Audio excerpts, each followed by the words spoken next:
Morning, sir.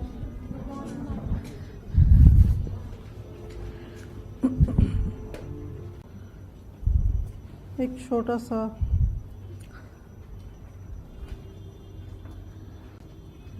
I'm reading out the question. What if a caste in a religion seek to form a separate religion? What if a caste in a religion seek to form a separate religion?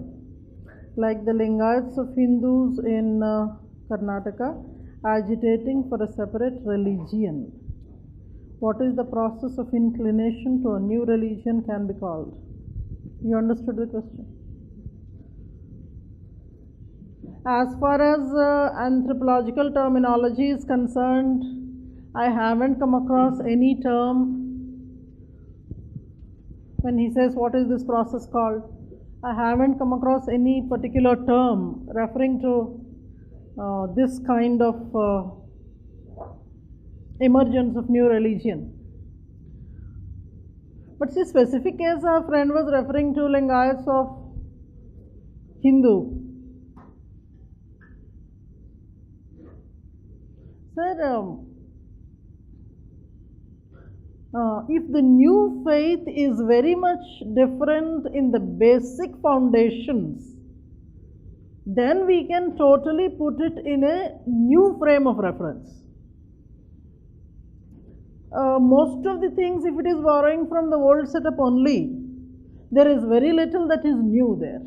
And over a period of time, the so-called new entity will be amalgamated into the old one itself.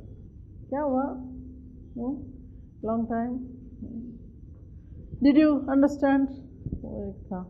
But then I'm finding it very interesting that you are asking teasing questions, making me spend time on them. Religion, separate religion is a personal affair, so why is the agitation? There is no need of recognition. As long as we follow a separate thing, we can announce that we are a separate religion. Then why the agitation is Once again. It's like if it was a separate state or something. No, you say the same thing that you have said. Separate religion is a personal affair. And what the faith we follow is a personal thing. So why is there need of agitation? See, after all these are efforts of proving one's own identity. They have tried the method of Sanskritization within Hindu, they tried. Elsewhere they have tried, they failed. Their status did not alter much, and their claims for particular statuses were not respected. So it is not simply a question of the faith, it is the question of identity also. Against whom they are agitating, from whom they want the acceptance, like the society or government? It is every walk of life. It is both the government and the other same religious groups or other religious groups. So it is not a question of 1 or 2 years, it is the decades-old struggle, and hence it is attaining that kind of a significance. When we say that they can attain, like there won't be any official notification or something like that. So when can we say that they have attained that status, the separate religion status?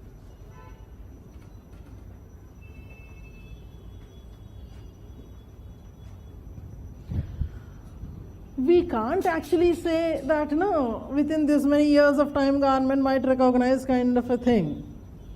How much time Jesus must have struggled to do that, or Muhammad must have struggled to do that. So maybe it's all, God knows, when his new faith is going to get a recognition and how it is going to get a recognition. I mean, gone are the days when people en masse used to embrace new religions, getting crazy about the new thoughts and new. I don't think the ones in the modern times would have that kind of a huge mileage. Mughal king also tried to get a new religion. Of course, because he was a king, his religion found place in history. Books of history may not be on the field.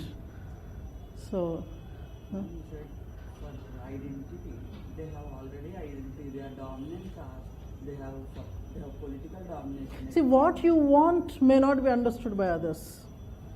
What you are looking for may be insignificant for others. See, it's something like this. You must have reached places when others are looking at you, the way others are looking at you, but you have your own target. Is that they are aspiring for minority status? No, I don't. No. I don't think so. I don't think so. This is not a struggle for minority or things like that. The respectful accommodation of them. So, for further details, you will have to look for what are the intrinsic details out there. What exactly the religion stands for. Then one would be able to give a much better conclusion whether it is different from the so-called Hindu or from within the Hindu itself the whole thing is emerging. So is it a religion something like a karmic religion, the one that still believes in karma? So that's how things have happened with Buddhism or Jainism. When they still remained karmic in spirit, they could not disentangle themselves from the past. So we will continue with, can I? Couple of other questions are there, we'll see. I'll pick that up at a later point of time in the class. We were in that class writing about what? That is technically the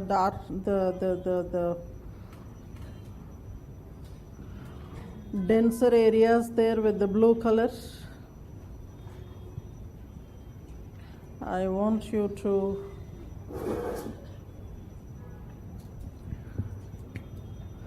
this is about 18.5%, 87%,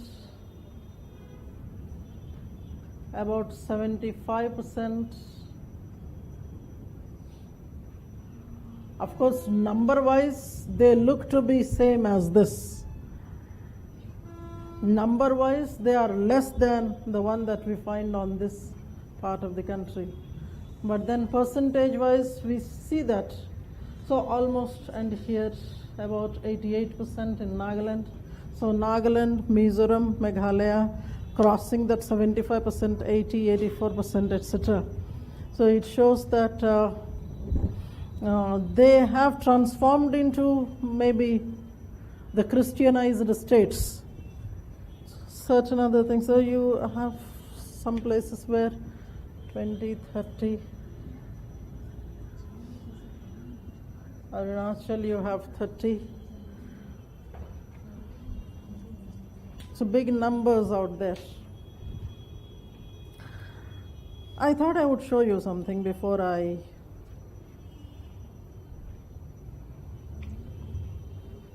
Is that fine, sir? Can you scribble the percentages also? Here you have about 19. I am not going by the decimals. The highest in the southern part of the country, in Kerala.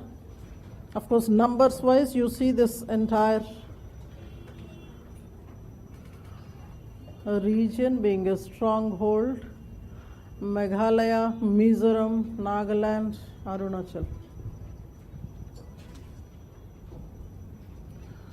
We'll try writing a small note on northeastern region today with regard to Christianization.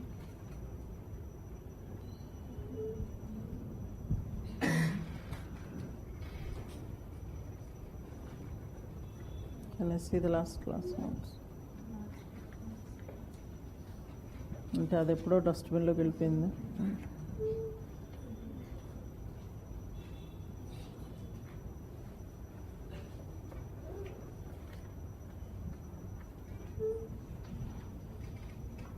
Can I go?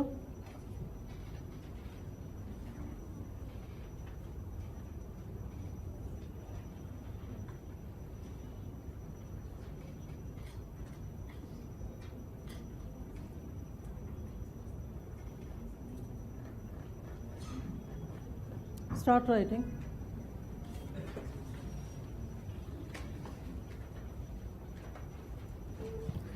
Debar Commission 1962. Debar Commission 1962 analyzed the popularly existing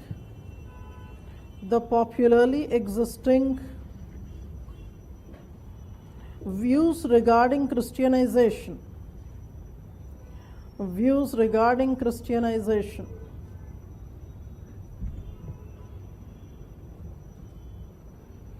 Firstly,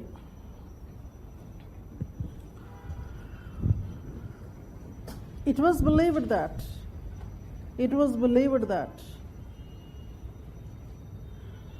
the missionary work was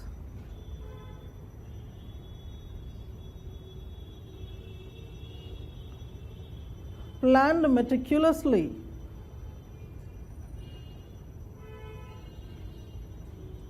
targeting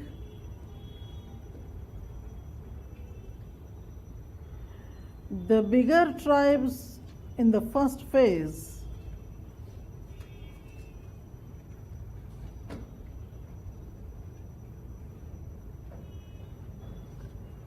followed by the small and isolated tribes.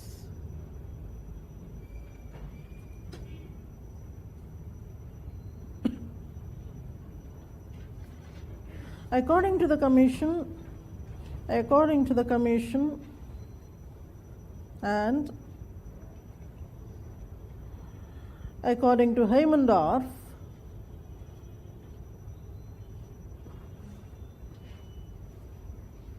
the isolated northeastern region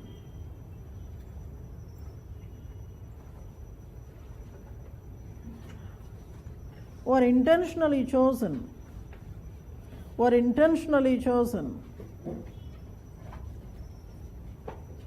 by the initial missionaries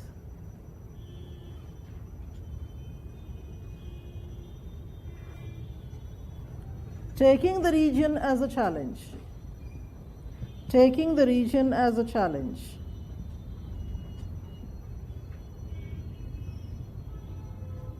Continue writing there. Secondly, the mainstream populations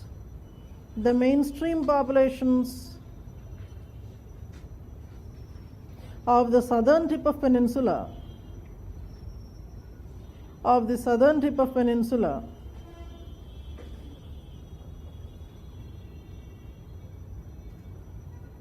were the first people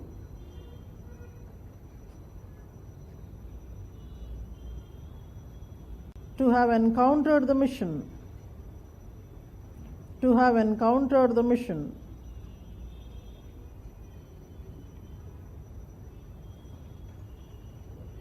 Full stop. Thirdly, continue in the same point. Thirdly, Calcutta being the most important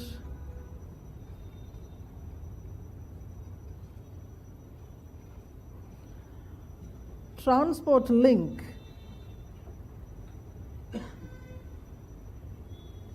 provided opportunities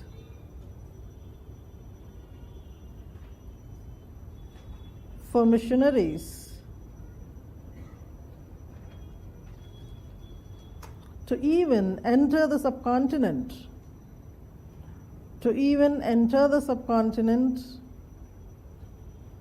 illegally.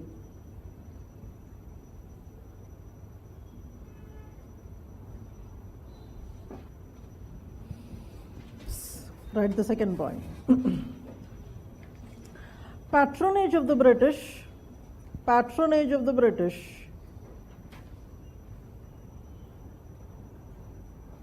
was responsible for the spread.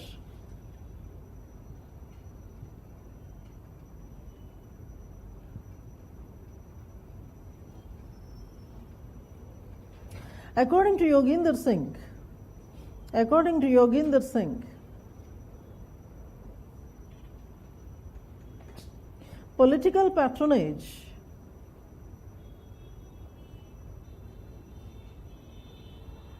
can facilitate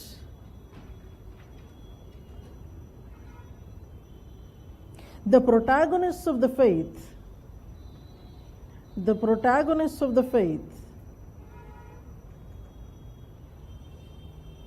to spread their word, but cannot ensure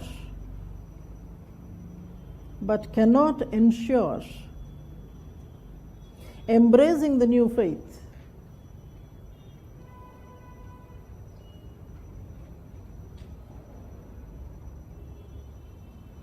Continue writing there. Forced conversions,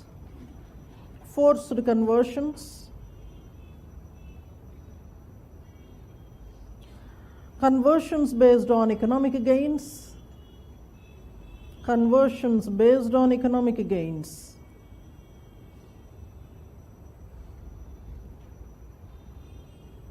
may do a bit,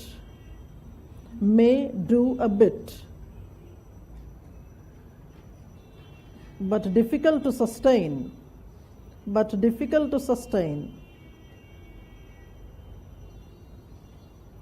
such a faith for a long time. Thirdly, the commission was appreciative.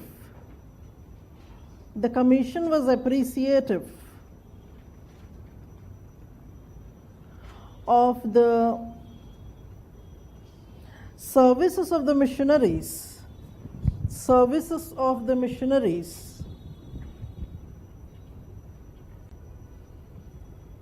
especially in health and education.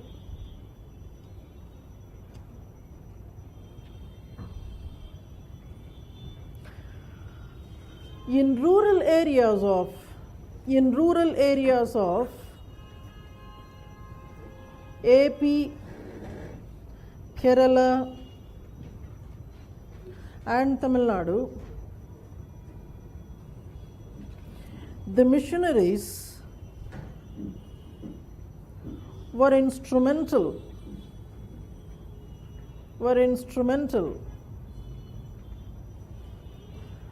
in introducing Western education,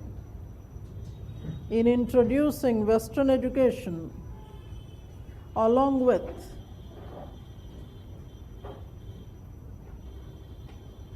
attracting lower castes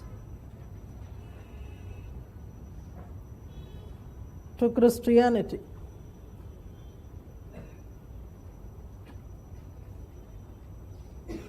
Right, in the next paragraph. LP Vidyarthi's study of Christianization.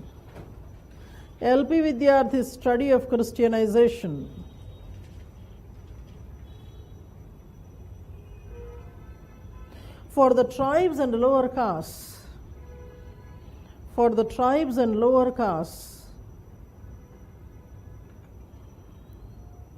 was an effort of social mobility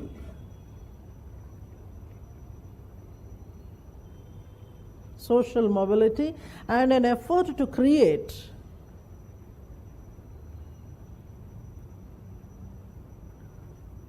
a new identity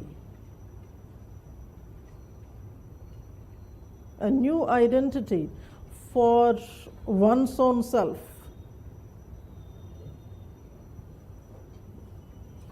Continue writing there. Yoginder Singh's analysis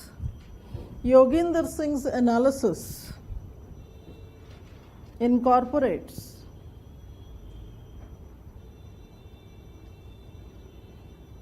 the sectoral divisions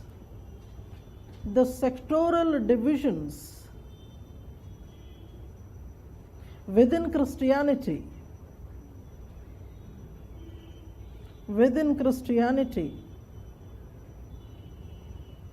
that seem to resemble that seem to resemble a caste-like social structure. A caste-like social structure. His examination of orthodox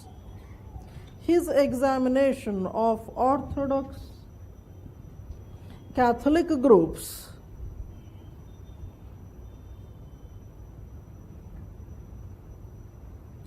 provided two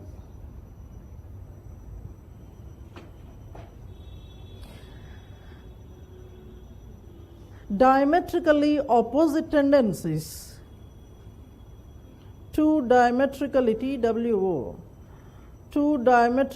opposite tendencies, that is, professing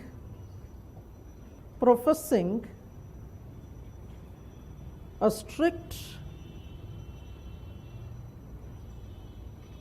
orthodox ritual-ridden moral code, along with the second one, a missionary zeal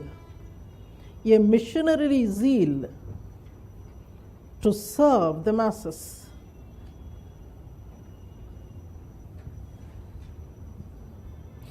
He examined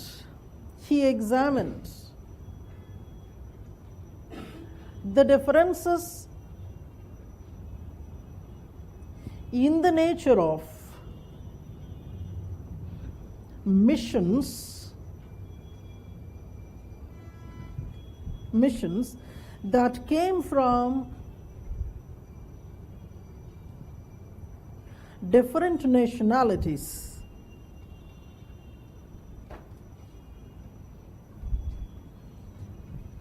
He indicated a possibility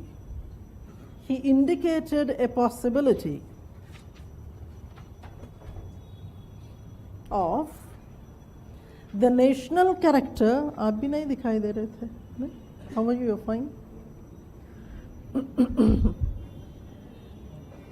Indicated a possibility of national character being reflected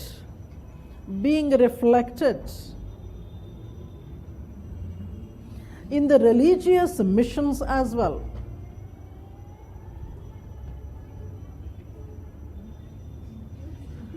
Ganesh ji को बहुत सारा entertainment चल रहा है.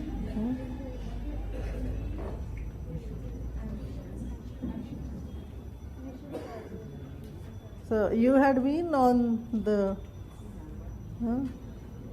I mean, any time in your life you were there on those trucks, you know? Kitna, no, you really enjoy the whole thing.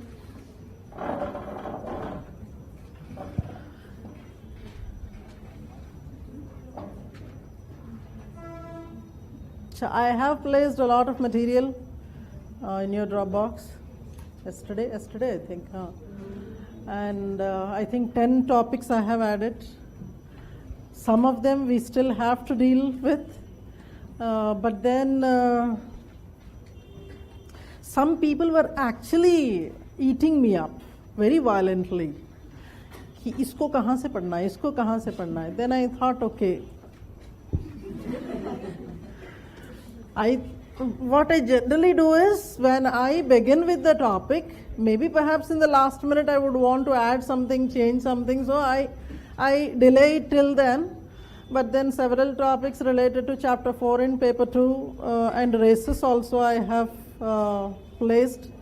And those of you who are actually taking the main exam, you can use that opportunity to finish reading them quickly before the others actually.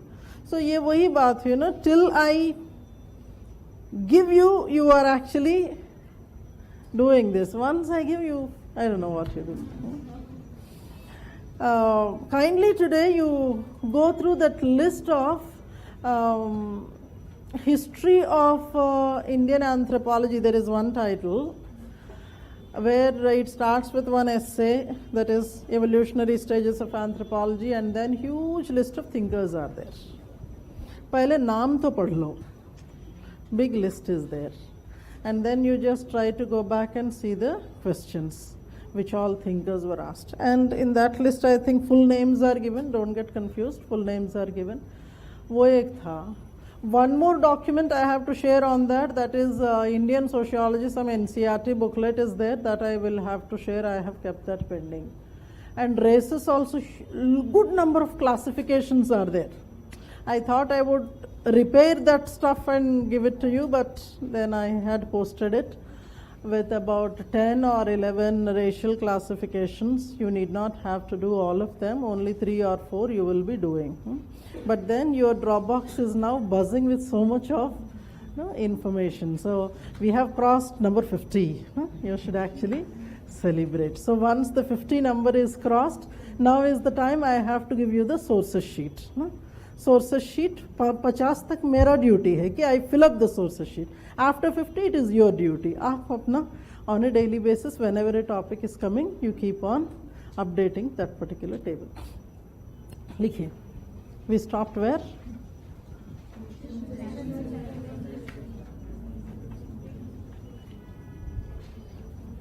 Go on. Missions of, continue writing in the same paragraph, missions of Anglo-Indians, Indo-French, Indo-Portuguese were analyzed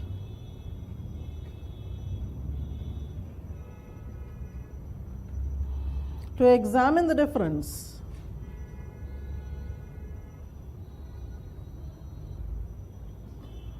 in the spirit of accommodation, and the influence of political patronage.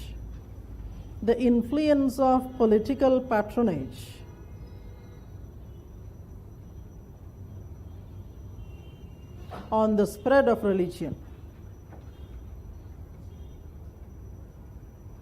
Fourthly, the question of whether Christianity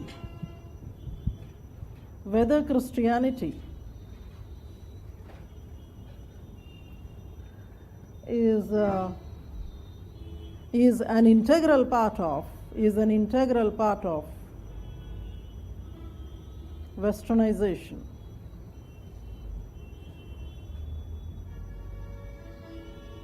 Debar Commission and Heimendorf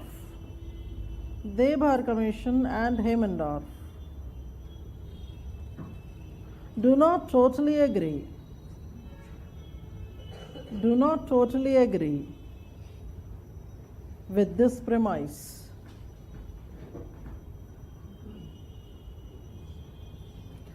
Heimendorf, based on his study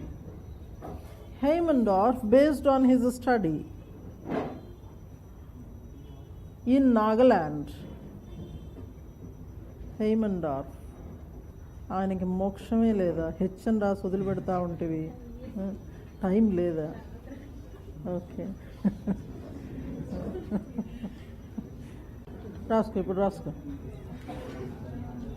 The question of whether Christianity is an integral part of westernization, Debar Commission and Heimendorf don't totally agree. తర్వాత ఏం చేస్తాయి? With this premise. No, Heimendorf, based on his study in Nagaland, indicated that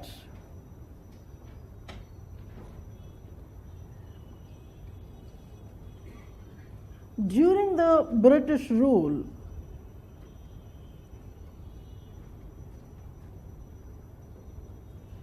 a very handful of Nagas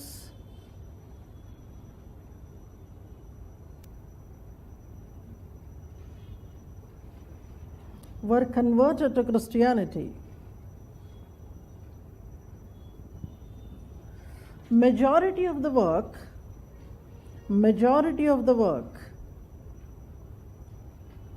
was after 1950s,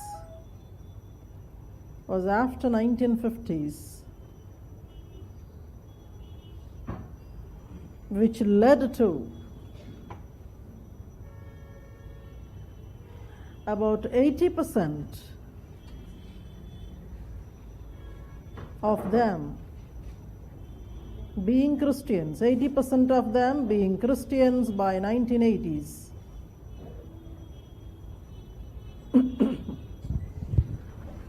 Continue writing there, next point there. For they were commissioned on the social front. Christianity led to an open society propagating egalitarianism.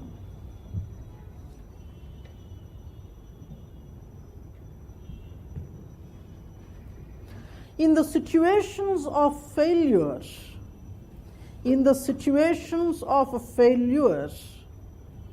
of Sanskritization and the existing status quo,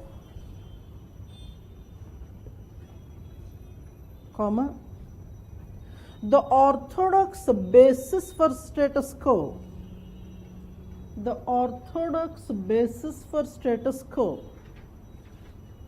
being challenged,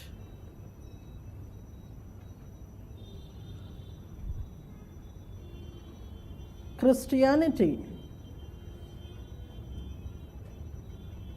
offered a new path of upward mobility.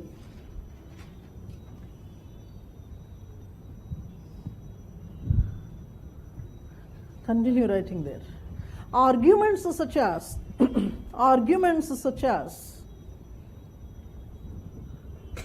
whether or not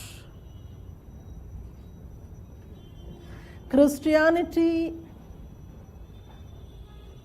is a part of westernization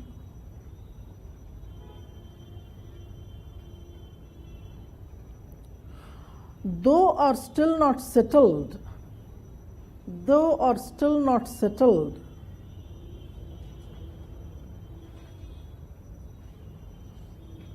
Western education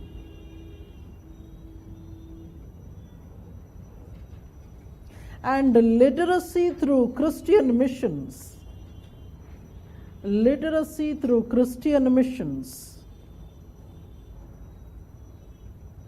went hand in hand.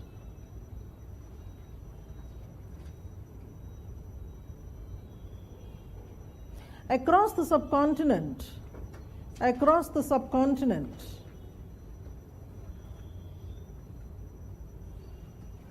the regions exposed to the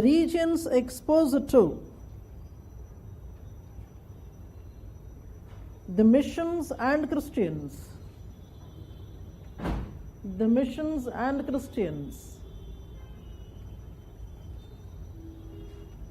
experienced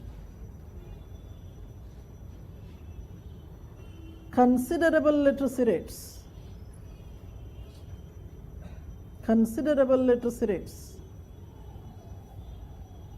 These are also the regions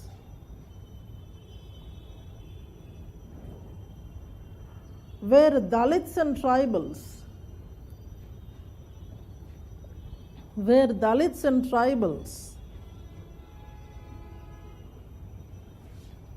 found progress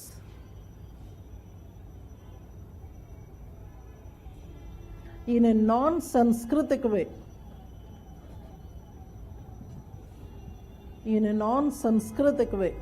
Right in the next paragraph. According to Narmadeshwar Prasad, according to Narmadeshwar Prasad, egalitarianism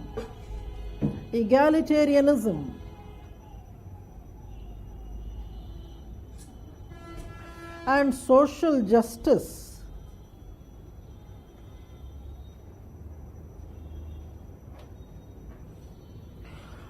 though are at the heart of the Christianity,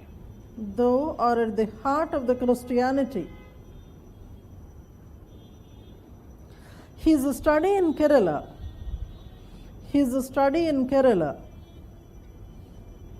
refers to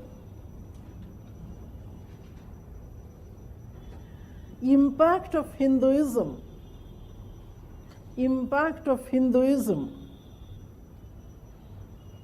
on Christianity.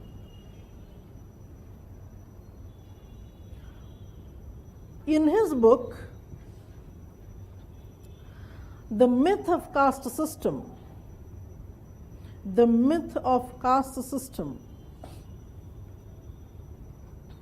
he identified 6 Christian groups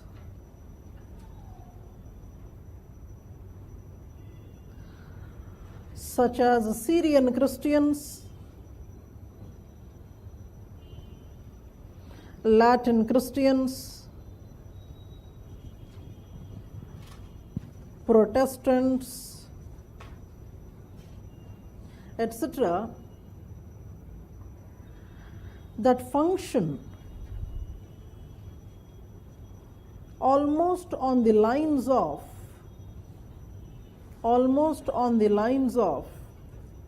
the Hindu castes.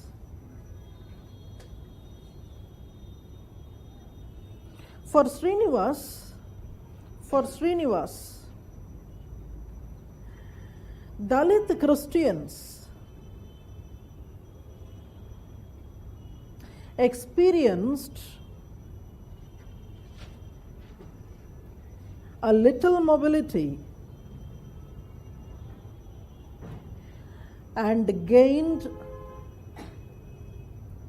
no real improvement.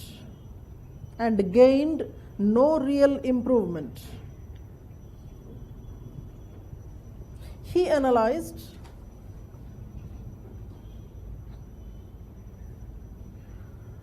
the 3 channels of Christianization. 1, lower castes. 2, Dalits or tribals. 3, the high caste Hindus.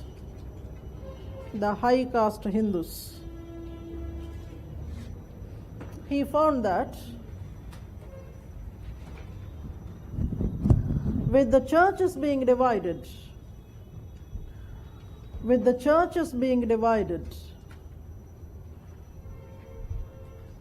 on the caste lines,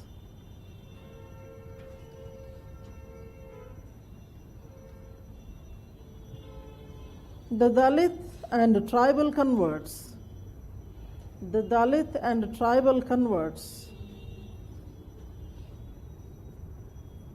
experienced double the agony.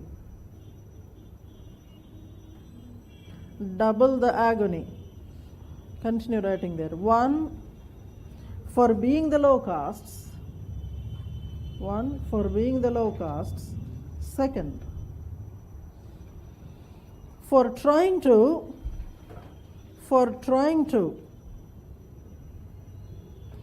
flee the existing system,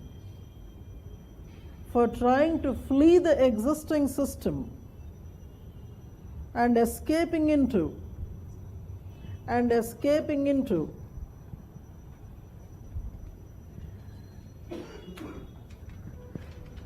a progressive and advantageous social status.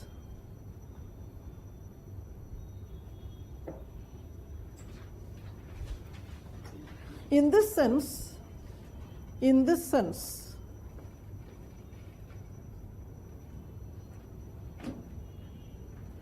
monotheism, principles of egalitarianism,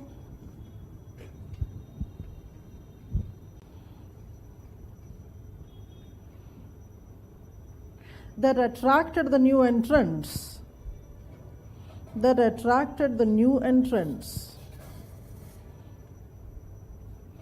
found challenge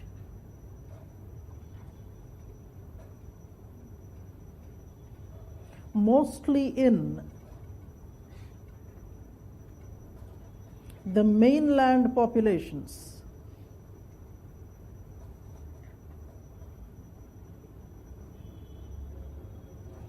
Adoption of a new faith,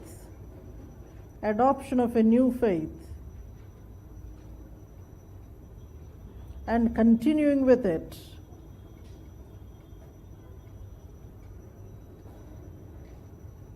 was relatively less challenging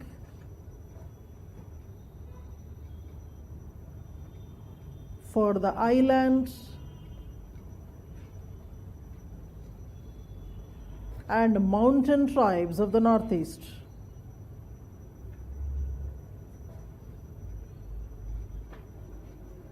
This does not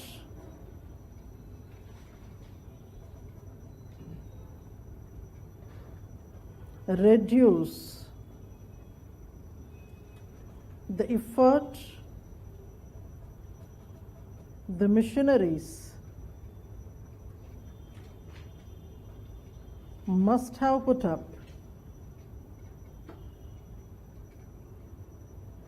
to scale the geographical boundaries,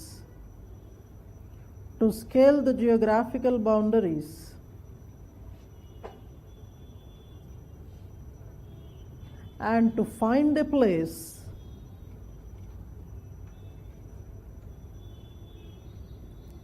in a linguistically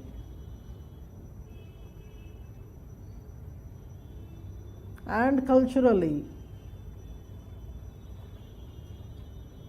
different population.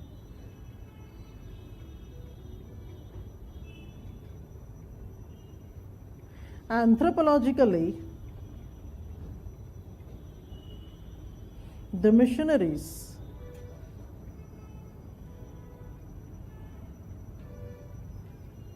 can be seen as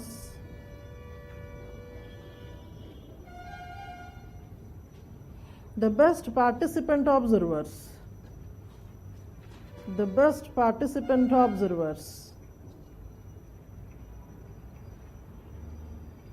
and field workers as they lived with the natives, learned the languages,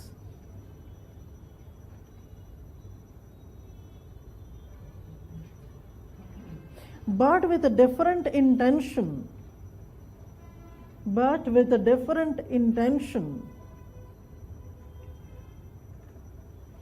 than the traditional anthropologists.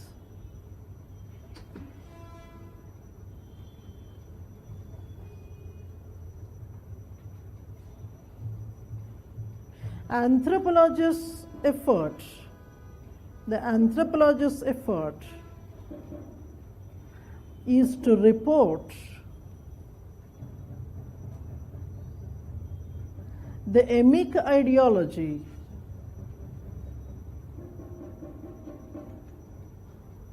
while the missionary effort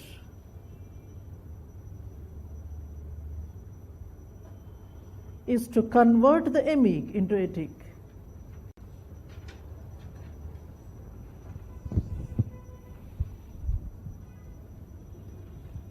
Are you fine, sir? దేనికి బాధపడద్దు. You'll have to still write a bit, but before that,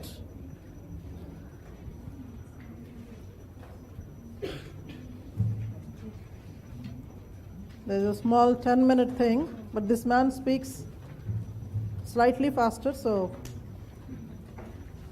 Hi there, my name is John Green. This is Crash Course World History, and today we're going to talk about Jesus. So this is a Roman coin from around the time Jesus was born in the Roman Empire, and it calls Augustus, the emperor, the Son of God. So let's just state at the outset that in 4 BCE, being the Son of God, or at least being the son of a god, was not such an unusual thing. But a poor Jew being the Son of God, that was news.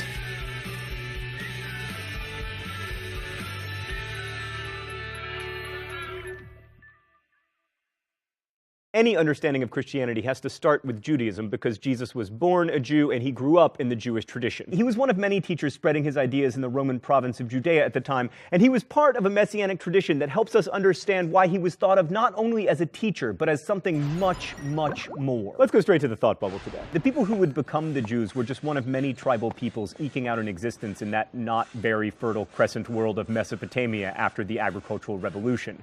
The Hebrews initially worshipped many gods, making sacrifices to them in order to bring good weather and good fortune, but they eventually developed a religion centered around an idea that would become key to the other great Western religions. This was monotheism, the idea that there is only one true God, or at least that if there are other gods, they're total lameoids. The Hebrews developed a second concept that is key to their religion as well, the idea of the covenant, a deal with God.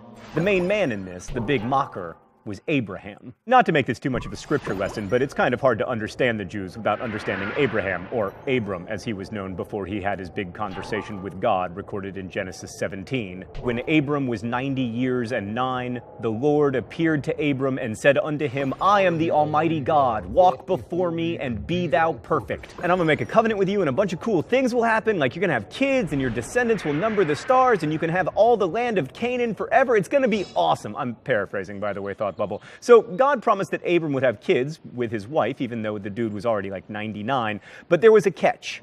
This is my covenant which ye shall keep between me and you and thy seed after thee. Every man-child among you shall be circumcised. Keep it PG-13, thought bubble. Now that is asking a lot from a guy, especially a 99-year-old geezer like Abram living in a time before general anesthesia. But those were the terms of the deal, and in exchange, God had chosen Abraham and his descendants to be a great nation.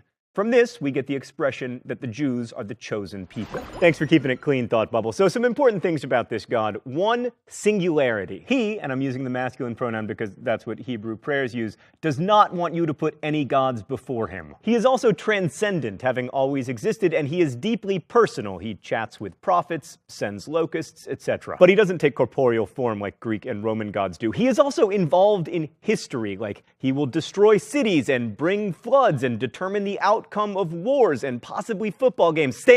Football games! Probably most important to us today, and certainly most important to Jesus, this God demands moral righteousness and social justice. So this is the God of the Hebrews, Yahweh, and despite many ups and downs, the Jewish people have stuck with him for, according to the Hebrew calendar at least, over 5,700 years. And he has stuck by them too, despite the Jews being on occasion something of a disappointment to him, which leads to various miseries, and also to a tradition of prophets who speak for God and warn the people to get back on the right path lest there be more miseries. Which brings us back to our friends the Romans. By the time Jesus was born, the land of the Israelites had been absorbed into the Roman Empire as the province of Judea. At the time of Jesus' birth, Judea was under the control of Herod the Great, best known for building the massive temple in Jerusalem that the Romans would later destroy. And by the time Jesus died, an expanded Judea was under the rule of Herod Antipater, also unhelpfully known as Herod. Both Herods ultimately took their orders from the Romans, and they both show up on the list of rulers who were oppressive to the Jews, partly because there's never that much religious freedom in an empire, unless you are, wait for it, the Mongols.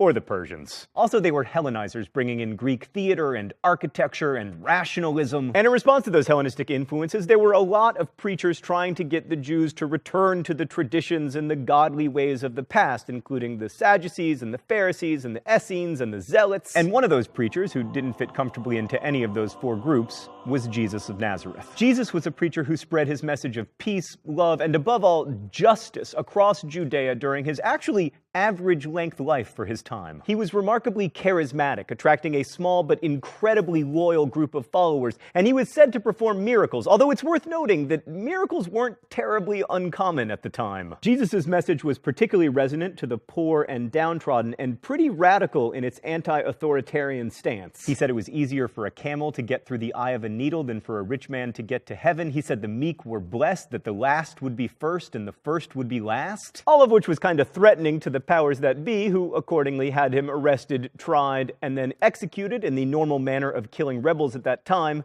crucifixion. Also, just to put this question to bed, the Romans crucified Jesus because he was a threat to their authority. Later traditions saying that the Jews killed Jesus, very unfortunate, also very untrue. We're not going to discuss Jesus' divinity because 1, this isn't a theology class, and 2, flame wars on the internet make me so uncomfortable that I have to turn to camera 2. Hi there, camera 2. I'm here to remind you that 3, fighting over such things, like fighting over whether the proverbial cake is a lie, rarely accomplishes anything. Plus, 4, what matters to us is the historical fact that people at the time believed that Jesus was the Messiah, the Anointed One, the Son of God. And they believed that he would return someday to redeem the world, which leads us to 2 questions about Christianity. First, why did this small group of people believe this? And second, why and how did that belief become so widespread? So why would people believe that Jesus was the Messiah? First, the Jews had a long tradition of believing that a savior would come to them in a time of trouble. And Judea, under the rule of Herod and the Romans, definitely a time of trouble. And many of the prophecies about this savior point to someone whose life looks a lot like Jesus's. For instance, Isaiah 53 says the person will be misunderstood and mistreated, just like Jesus was. He was despised and rejected by men, a man of sorrows and acquainted with grief, and as one from whom men hide their face, he was despised, and we didn't respect him. And a lot of the prophecies, like Daniel 7:14, for instance, explain that when the Messiah comes, there will be this awesome new everlasting kingdom. And that had to sound pretty good to people who'd had their autonomy taken away from them. So some religious Jews saw Jesus in those prophecies and came to believe, either during his life or shortly thereafter, that he was the Messiah. Most of them thought the new everlasting kingdom was right around the corner, which is probably why no one bothered to write down much about the life of Jesus for several decades, by which time it was clear that we might have to wait a bit for this brilliant new everlasting kingdom. I should note, by the way, that the idea of a Messiah was not unique to the Jews at the time. Even the Romans got in on the action. For instance, the Roman poet Virgil wrote of a boy who shall free the earth from never-ceasing fear. He shall receive the life of gods and see heroes with gods commingling. Sound familiar? But Virgil was writing about Emperor Augustus in that poem, not Jesus, which points again to the similarities between the two. Both called sons of God, both sent to free the earth from never-ceasing fear, but one ruled the largest empire in the world, and the other believed that empire and the world needed to change dramatically. So why did the less wealthy and famous son of God become by far the more influential? Well, here are 3 possible historical reasons. Reason 1,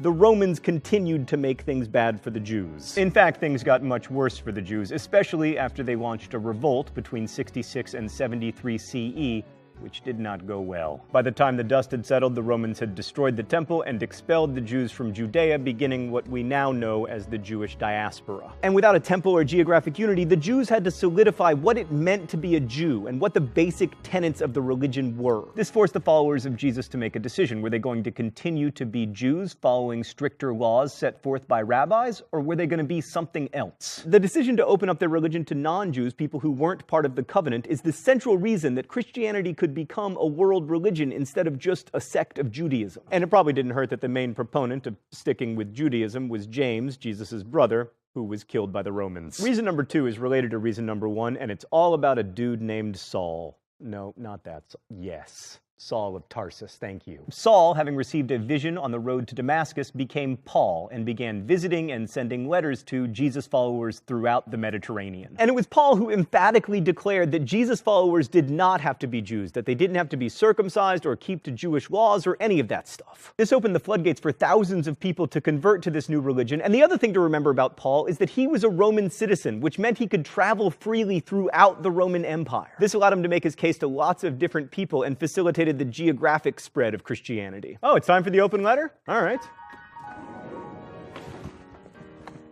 An open letter to the fish. But first, let's see what's in the secret compartment today. Oh, Stan, it's my favorite album, Jesus Christ Superstar, finally available in my favorite format, the cassette. Did I color coordinate my shirt to Jesus Christ Superstar? Yes. Dear Ichthus, so check this out. In the 1st century, when it was still super underground and hipster to be a Christian, you were a secret symbol of Christianity, used to kind of hide from the Romans. Ichthus, the Greek word for fish, was an acronym, and it was a super clever way to talk about religion without anyone knowing that you were talking about it. But you'll never guess what happened. Even in places where it's completely fine to talk about Christianity now and to use, regular Christian symbols like the cross, you have had a huge resurgence thanks to the plastic automobile decal industry. I mean, seriously, Ichthus, I haven't seen a comeback like this since Jesus.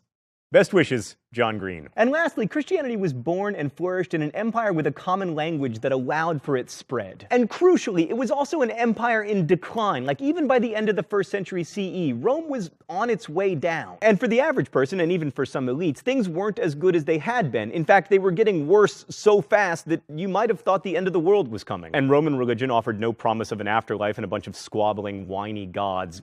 Sorry if I offended adherents to Roman religion, but seriously, they squabble. So even though early Christians were persecuted by the Roman Empire and sometimes fed to the lions and other animals, the religion continued to grow, albeit slowly. But then as the Roman decline continued, Emperor Constantine allowed the worship of Jesus and then eventually converted to Christianity himself. And then the religion really took off. I mean, Rome wasn't what it used to be, but everybody still wanted to be like the emperor. And soon enough, there was a new son of God on coins. Thanks for watching. See you next week. Crash Course is produced and directed by Stan Muller. Our script supervisor is Danica Johnson. The show is written by my high school history teacher Raoul Meyer and myself, and our graphics team is Thought Bubble. As only 62 million of you guessed last week, the phrase of the week was Chipotle Burrito. If you want to guess at this week's phrase of the week or suggest future ones, you can do so in comments, where you can also ask questions about today's video that will be answered, hopefully, by our team of historians. Thanks for watching Crash Course, and as we say in my hometown, don't forget to be awesome. Ow! Again! Listen to him about the historicity of that faith.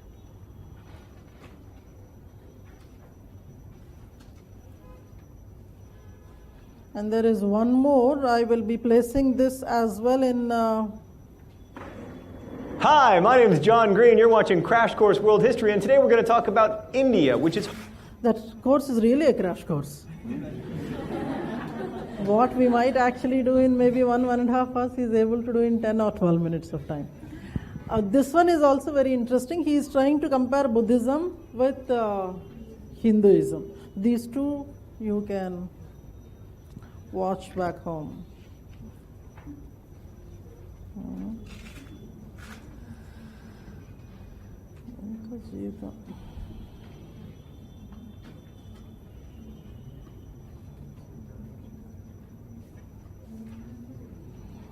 So there is one small account which you would be going through later. I mean, this is about how in different prominent regions of the northeast, Meghalaya, Mizoram, Manipur, Nagaland and Arunachal, these are the 5 places where how the religion had actually spread and what are the percentages right now. You can actually go through that.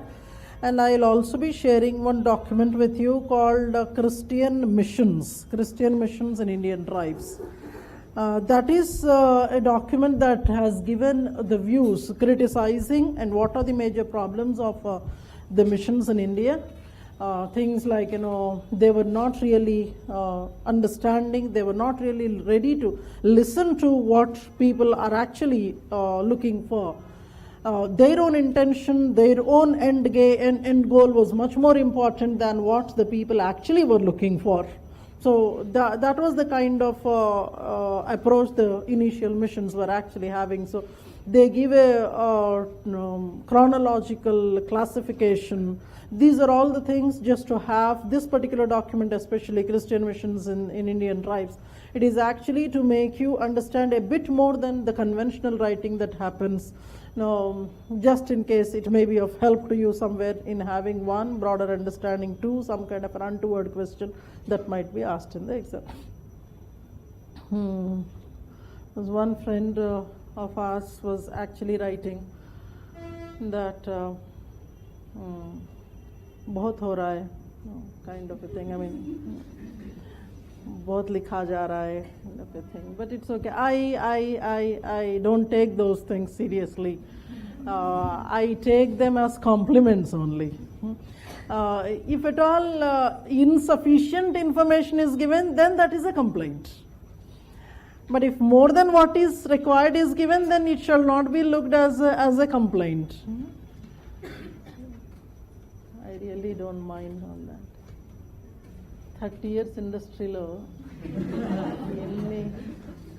ఎన్ని చూసుంటాం చెప్పండి.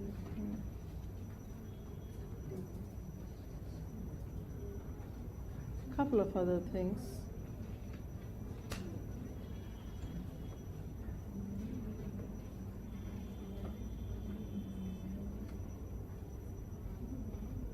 Yeah, we will look at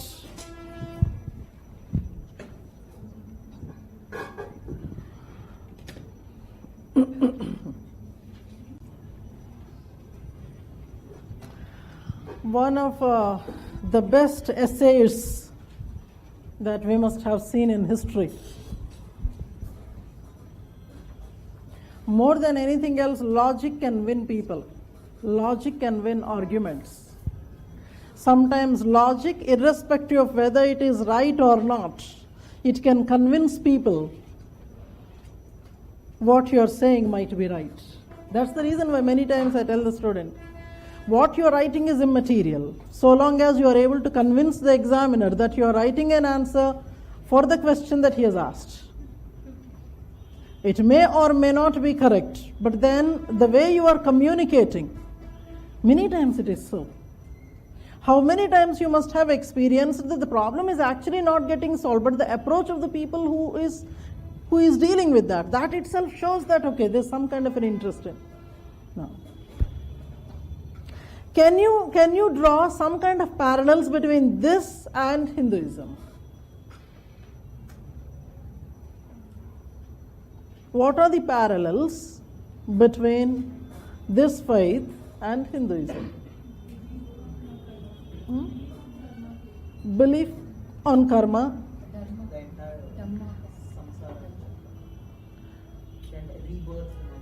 and rebirth phenomena. You said what? Karma. Okay, karma, rebirth. Dhamma, idea of Dhamma. Okay. Huh? Moksha, liberation. Tolerance. Asking for tolerance, or they don't ask for a tolerance? Oh, okay.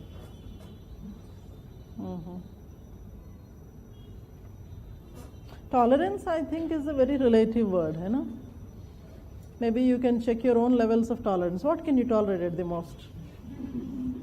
What can you tolerate at the most? If somebody abuses you with all kinds of superlative, beautiful letters, words, or maybe somebody thrashes you on your face, may not be with a slap, but maybe with a chappal. Somebody was asking me about violence. I think she was asking about violence. Question क्या था, फिर से बता.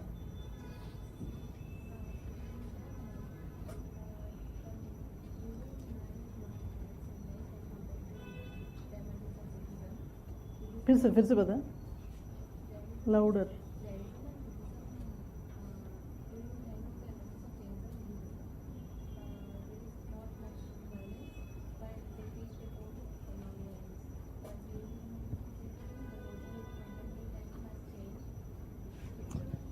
So first half I am trying to pick up from her. What she was saying was that during Buddhism and Jainism, there was not much of violence, but still they were propagating non-violence when compared to several other situations, Sikhism and things like that.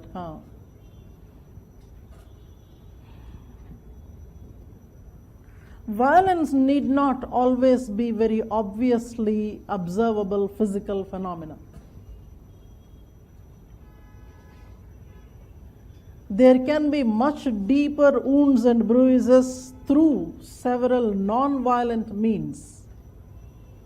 It's as simple as with a physical violence, maybe you can eliminate people, you can injure people, you can wound people. When compared to the kind of a treatment that must have been meted out to you, the disrespectful treatment or kind of things. I mean, the kind of wound that gives is the generations old. When she's talking about the violence, this is the violence that the society, the downtrodden in the society were experiencing since ages. For a physical violence, there might be some kind of a way out.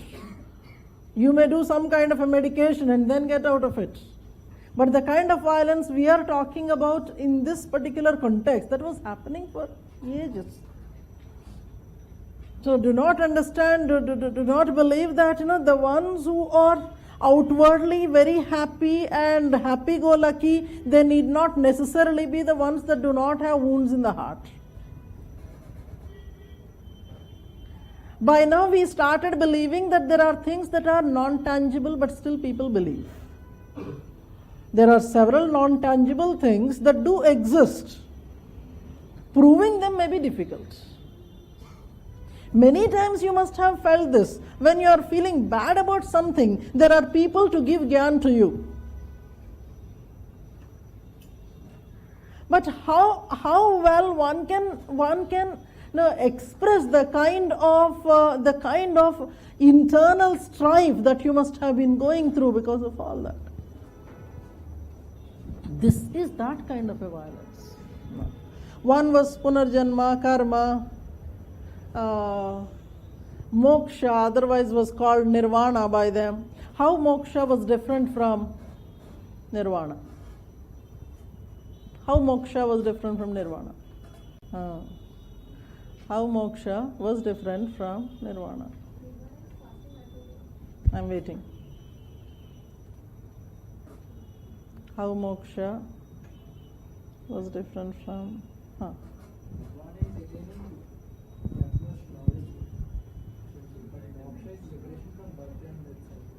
So maybe nirvana is one step less than moksha?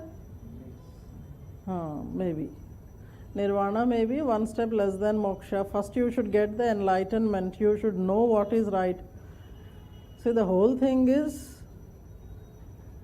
this faith is aiming at giving that knowledge to the people. So the ones that have a knowledge, they are the ones that have attained nirvana. Once you attain nirvana, your way to attaining moksha may be simpler. But then this kind of an interpretation you don't see in the Buddhist writings. Most often they stop at the nirvana. But the linkage of nirvana and moksha happens in the analysts who compare Hinduism and Buddhism. A small look at them. We actually refer to those three people in writing about Buddhism in anthropological context. I must have referred to Neera Borra some time back in your classes, the Neo-Buddhist movement. So that is one question that you should be preparing about. Upadhyaya is a person who had studied Buddhist pilgrimages and Buddhist populations in and around India. Why did that happen? Why did that happen that the faith disappeared? They got merged with the mainstream. Okay, that is one. Now, disappearing in the sense, this is one of the ways of disappearing, maybe. Why it failed to continue by itself? Original tenets of Buddhism, like of no idol worship, no rituals, they started adopting rituals, they started following idol worship, so it became like Brahminical or Brahminical model of Hinduism. So completing that particular cycle. So we were speaking a little while ago on Christianity, egalitarianism, etc. That was the hallmark of them, but later we find that they have accepted something like a caste hierarchy, caste-like institutions in the Indian Christian population. Similarly here, when the faith had originated, criticizing something very fundamental in Hinduism, but still when you go back to accept them, to do the same things, anything else, ये तो faith तक हो गया, anything else.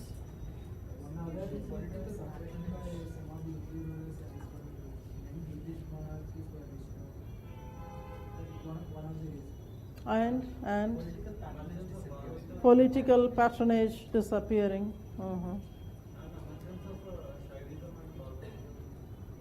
Challenging Buddhism. Where? Easy way to get schism among Buddhists. Many groups emerged. And finally, what was originally taught disappeared. All this actually culminates there. See, when a new faith comes into existence, especially in the Indian subcontinent, you are actually dealing with something that had been existing from before the time. That's how we call it Sanatana Dharma. So in order to challenge that was existing from times immemorial, with such kind of a massive arrangement of gods and goddesses, even if one of those gods and goddesses takes you seriously, you'll really have it.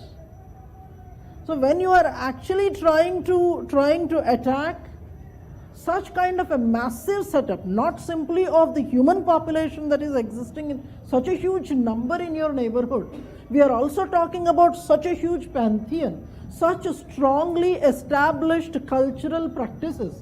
When you are attacking something of that kind, uprooting it will not be an easy task. You will have to give more than yourself, more than anything else, everything else, in order to do that bit.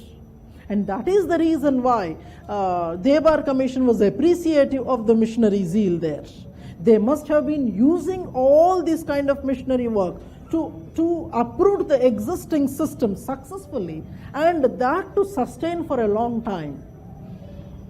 Somehow, very interesting personality trait of Hinduism is, even if somebody is criticizing it, it is something like M.N. Srinivasa's personality.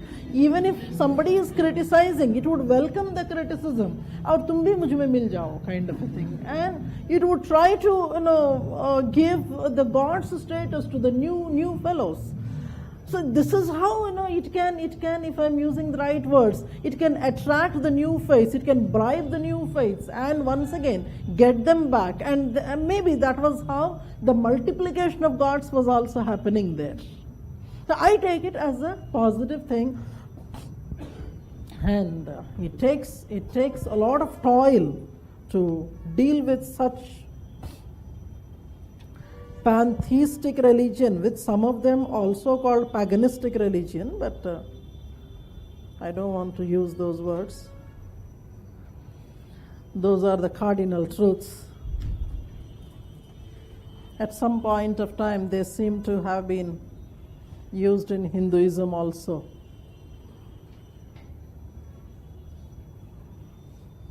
Somehow that goes beyond a common man's understanding.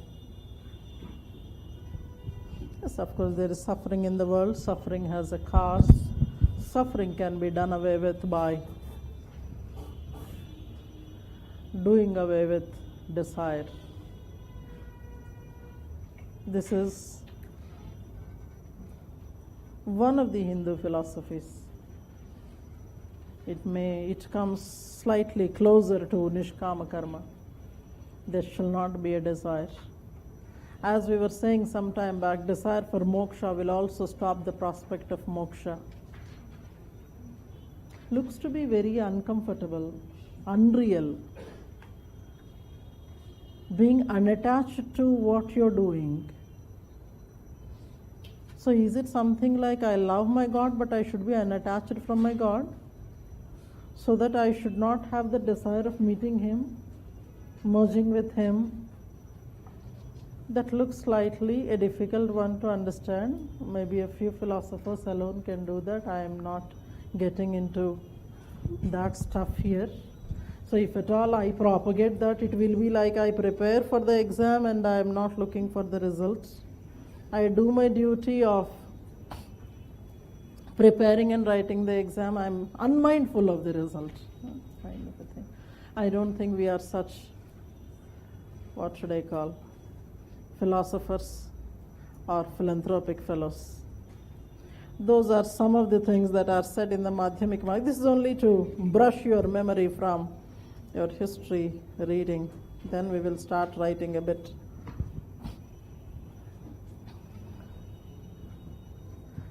So it's a typical Indian way.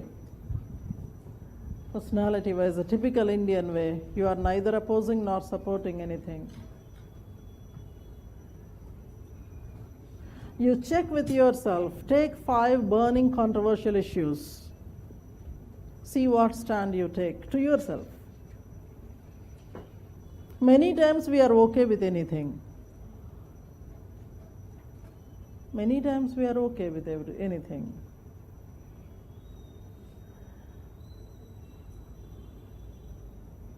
That's what we look here as Madhyamika Mark. The kind of personality we see where we are not taking any decision, any stand.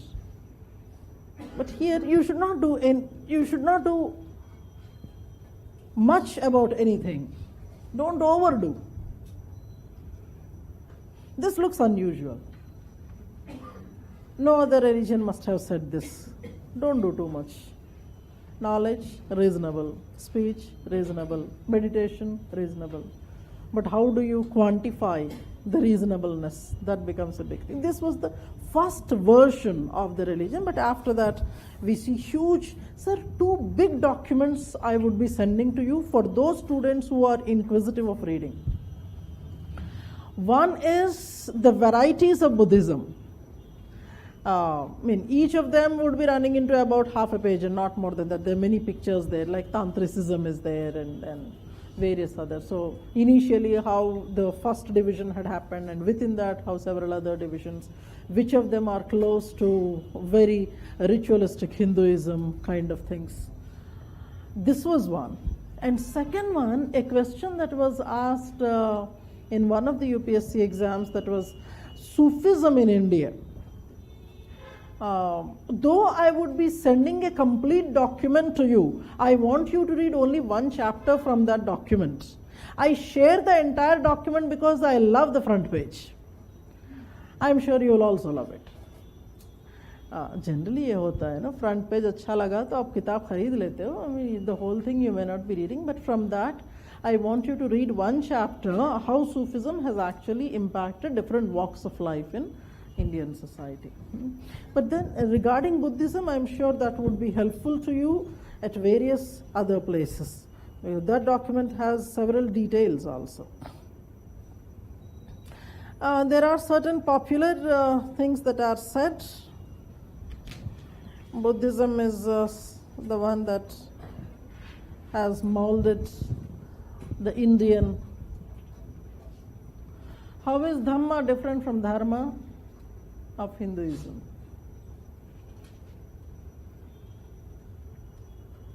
She was also talking about it, Dhamma.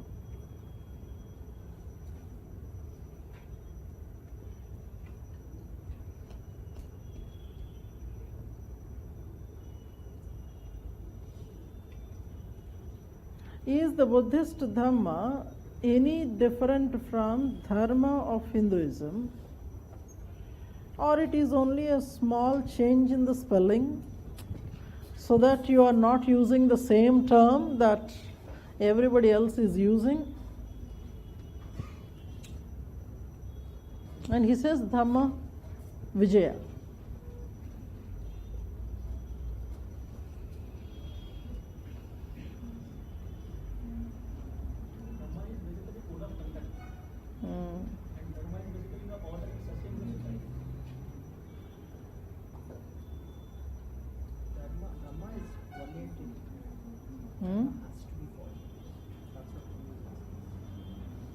What you said is valid for both.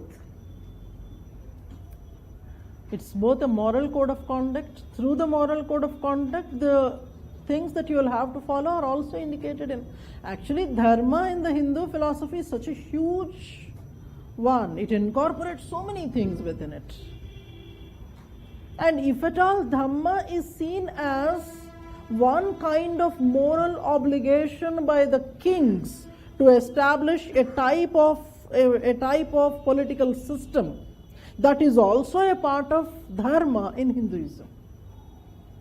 See, the protagonists of Hinduism, they say that by using the word dhamma, Buddhists are actually limiting the scope of dharma. They are only scooping out a part of the concept of dharma and using it in the political sphere alone.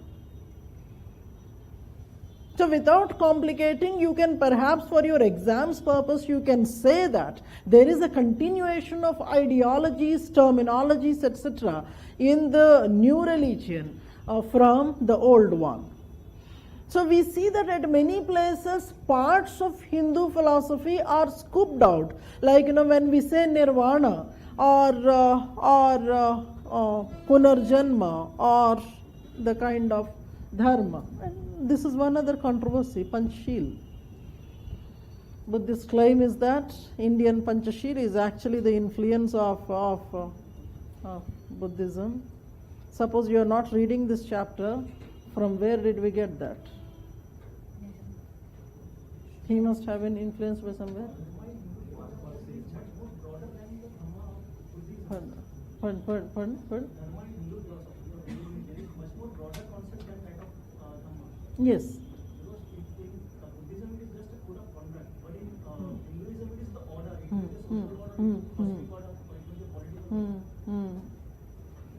I think I said the same. Shayad. But anyways, we take your word. And how about Panchashil? Where was he getting the motivation from?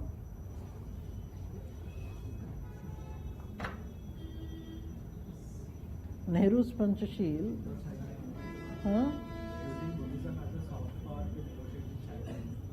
అంటే ఇప్పుడు ఆ topic వచ్చిందని అంటున్నారా, లేకపోతే నిజంగానే అలా జరిగిందా? Acha, have we heard about Panchashil of tribal welfare? Panchashil of tribal welfare. Did you make a note of them any time in the class? No. We will be doing that. Are you saying something? Panchashil was like, it actually meant peaceful coexistence, and at the same time Soviets were also calling for peaceful coexistence around 1951. So it expands from the Soviets to where tensions is challenged. But then we claim here. So it is like, why was Gujarat largely a vegetarian? Why is Gujarat largely a vegetarian region? Jains claim that it is their doing, and Gandhians claim that it is their doing. God knows who prompted, or maybe some medical personnel must have prompted them, saying that this is not so very healthy practice, so give up kind of a thing. So these are something like from history, we are picking up some fruits and saying that we are responsible for this particular thing. I am more concerned about why the faiths have originated, whether they have given what the people were actually looking for. All this while we were seeing different kinds of social change and social mobility instruments, this was also one such social mobility instrument. All these religious conversions or whatever mechanisms such as westernization, modernization, etc., these were all the mechanisms of social mobility. At some places they were successful, some places they have failed. Where the original setup has failed, people started to look out. It is from here. So make a note there. Impact of Buddhism on Indian society. Impact of Buddhism on Indian society.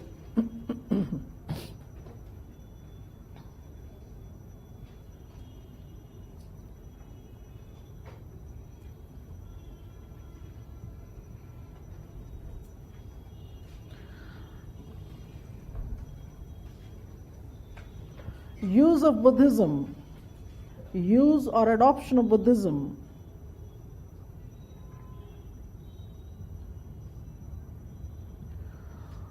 was a tool tried in the ancient populations of subcontinent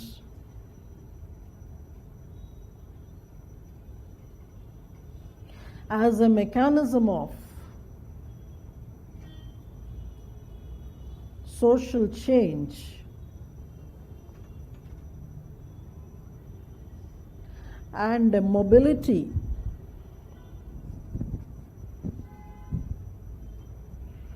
out of the existing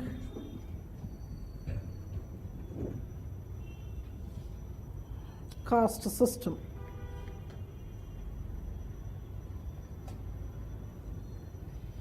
In anthropological studies,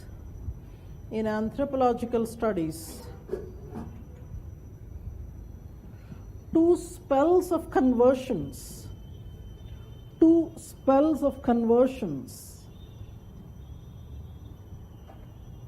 are generally studied. One, the conversions during and soon after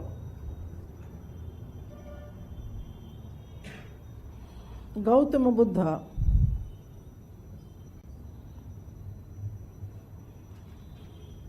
and secondly Neo-Buddhist movement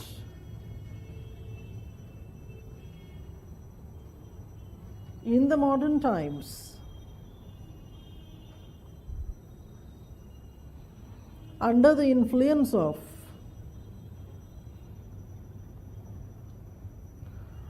Dr. B.R. Ambedkar.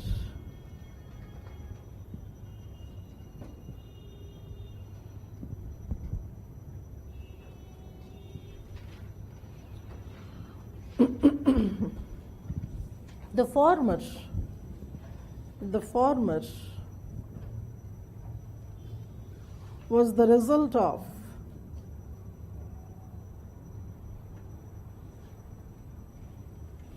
Buddhist monks themselves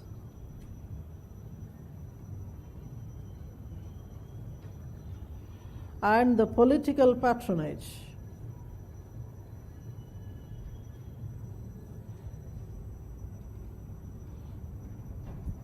The latter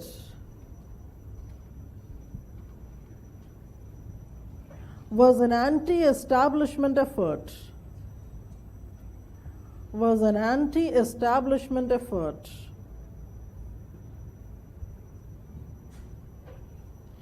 and is not really in tune with monastic Buddhism.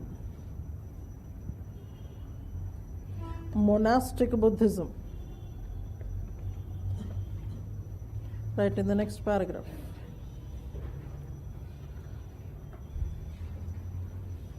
The faith originated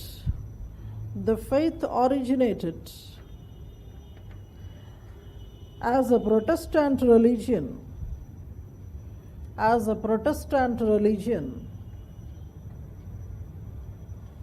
against Brahmanically orthodox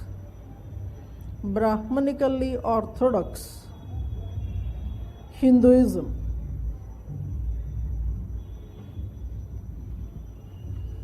It provided a moral code rather than an elaborate religious system.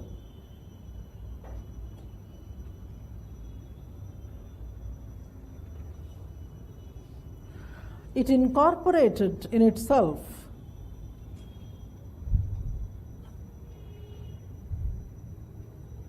several concepts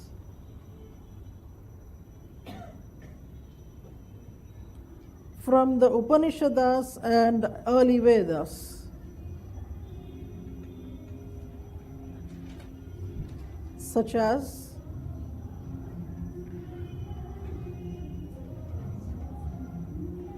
concepts of karma, such as concepts of karma, rebirth, rina, and nirvana, which is a variant of moksha,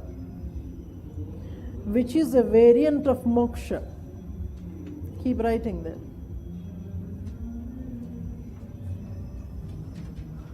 For Yoginder Singh,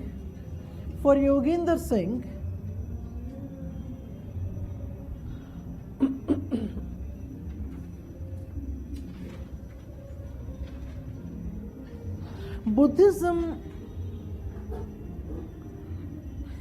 seem to have continued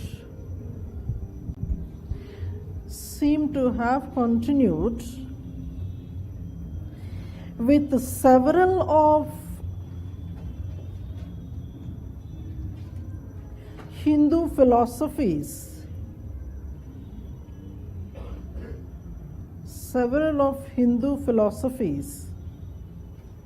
especially that of life and birth cycle.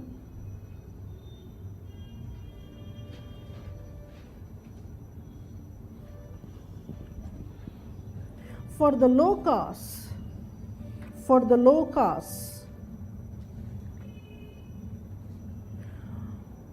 when the existing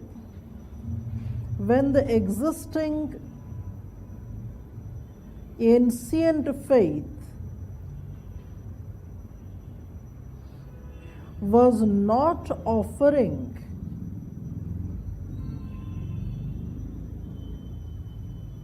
the possibility of moksha,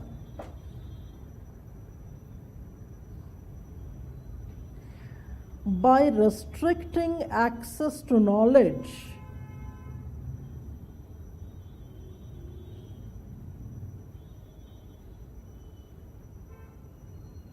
Buddhism provided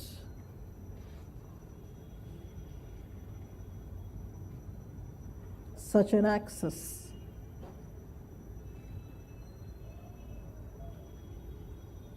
It continued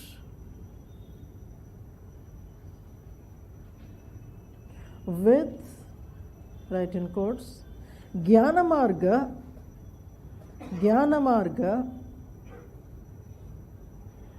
as a route to nirvana.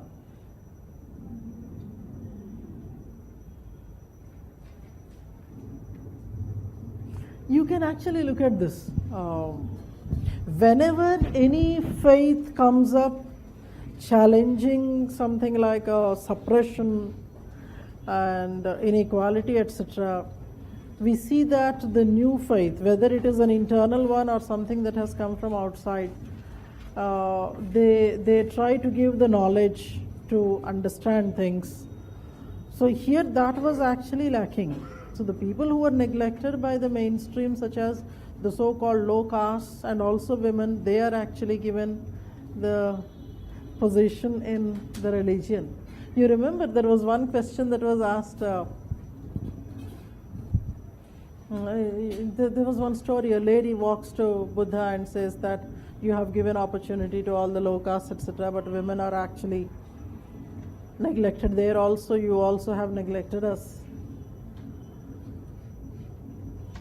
And see, sometimes, as I always say this, whether what you're pleading is right or not, the way you plead, make things happen.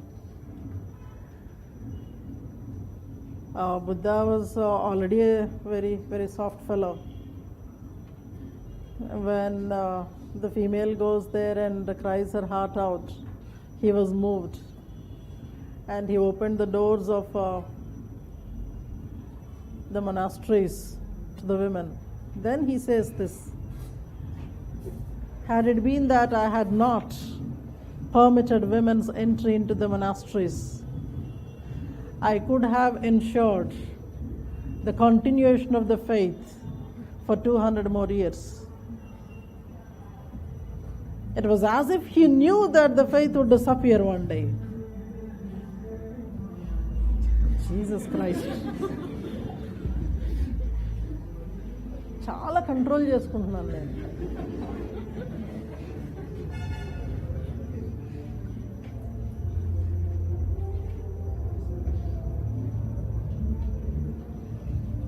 What could have been better was all of us and stand there on the veranda and watch what's going on around. In fact, day before yesterday would have been a better day of continuing, because this place I don't think could have had much of a problem. I don't know.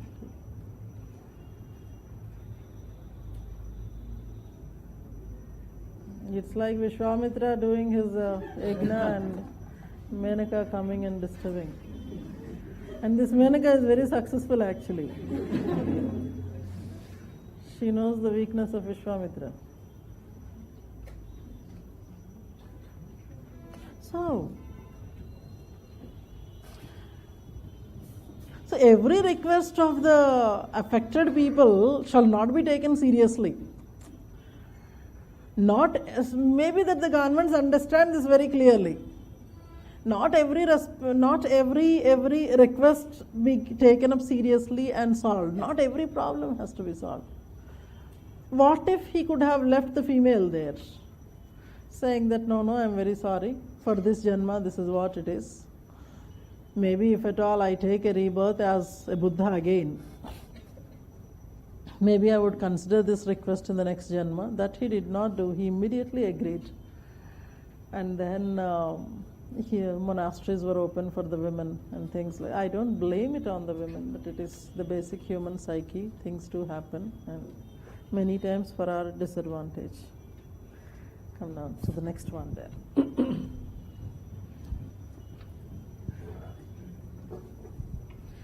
For Yoginder Singh, the aspects such as Four Noble Truths, Madhyamika Marga,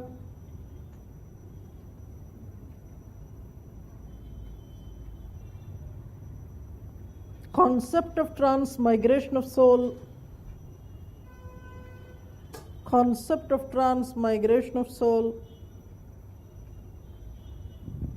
etc., are the philosophical version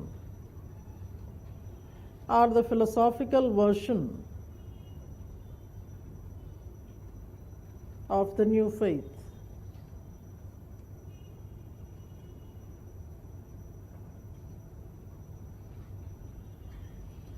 The centrality of Buddhism, that is, giving up desires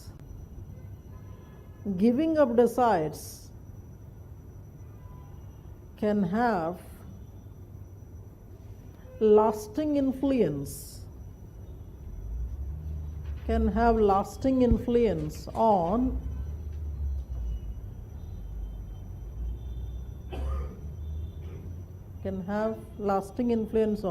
different aspects of society. Just imagine there is no desire.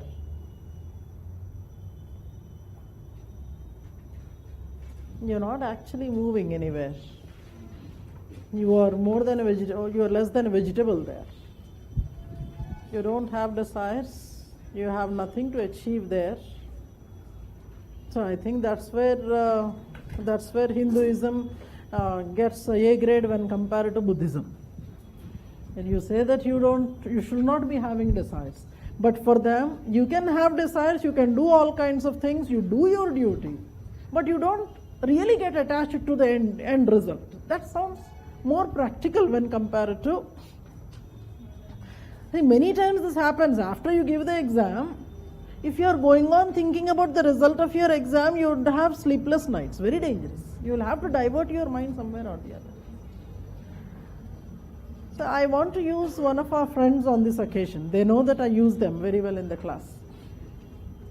So this friend of ours had come to our house about 6 months ago, announcing a news that, see, I had fallen in love with somebody, so this is a good news. So we all celebrated that day. Yesterday again he was there. This time the news is that he is going to get married. Not to the same girl, but with somebody else.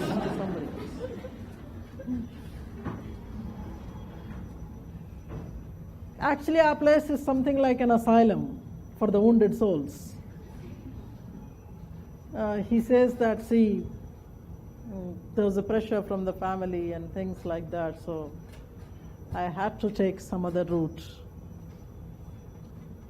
Now, I was observing him. He looked to be very much hurt. Of course, others were mocking at him, but there's so much of hurt out there. So I was trying to talk about the hurt. Then he says, anyway, I had to get married. If not this, to somebody else. No, theek hai, I'll get used to it. I was looking at him he looked to me like a philosopher, actually, trying to talk about how unattached you have to be with the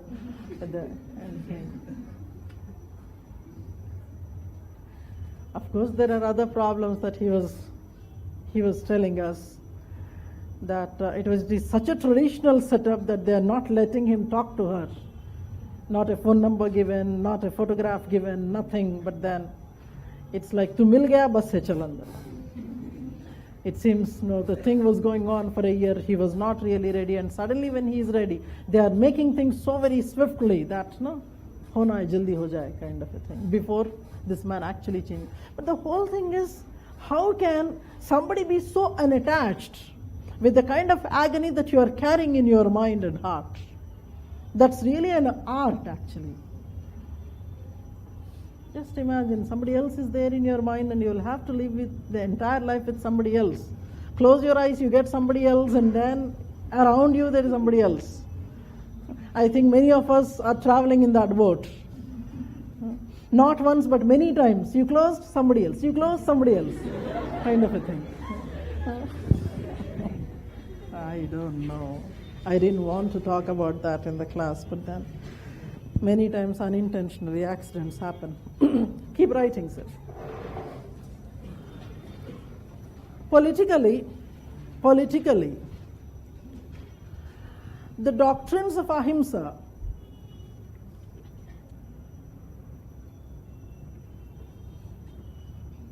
as propagated by Buddhism,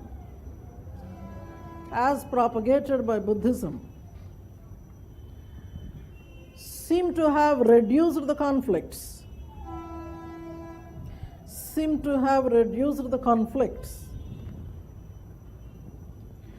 between kingdoms.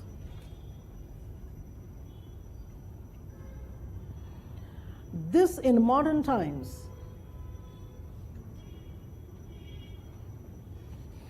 is commemorated by naming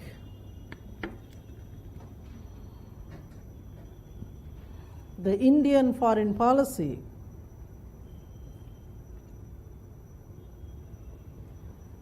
as a Panchashil doctrine,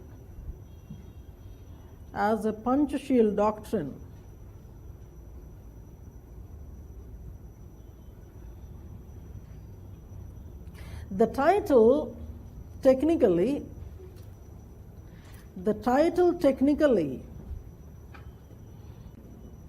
has nothing to do with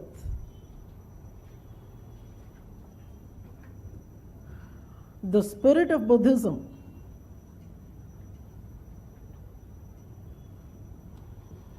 but is used to exhibit non-violent,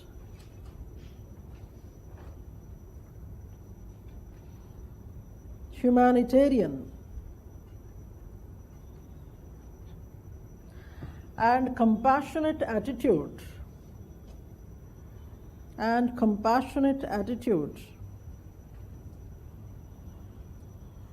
for good neighborly relations. for good neighborly relations.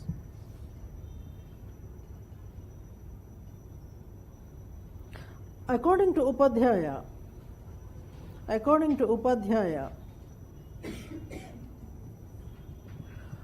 Buddhism in the ancient times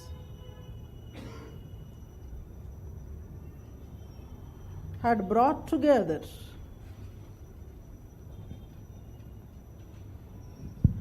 a large part of Bharatavarsha,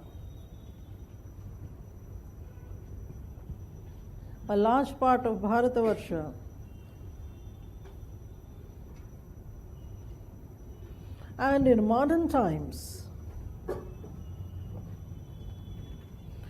provided a bridge between India and the places to which the religion had spread.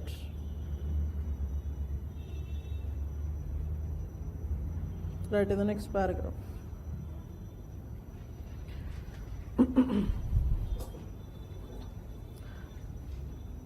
Many historians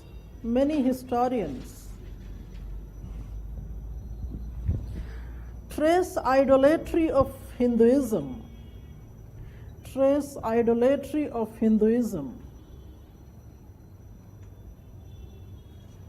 to Buddhism.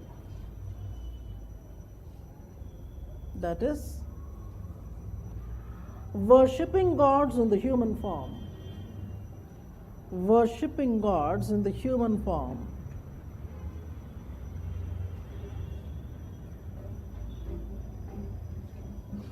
Continuing with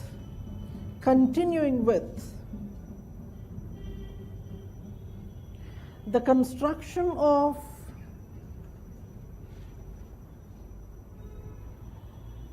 the Buddhist stupas, viharas, etc.,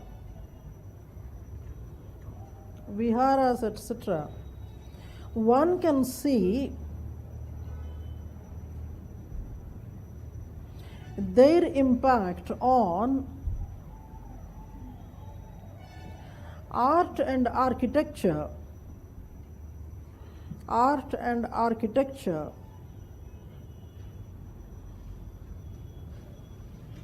including the temple architecture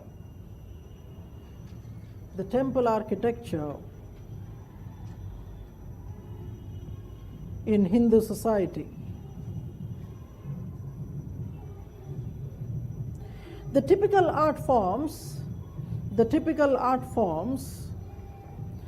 like Gandhara and Mathura arts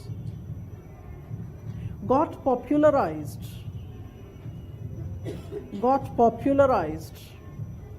through Buddhism.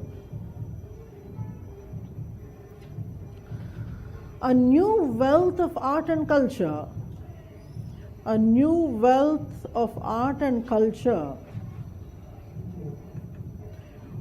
through the paintings of Ajanta, Bagh, Ellora, etc. Ajanta, Bagh, Ellora, etc. left a treasure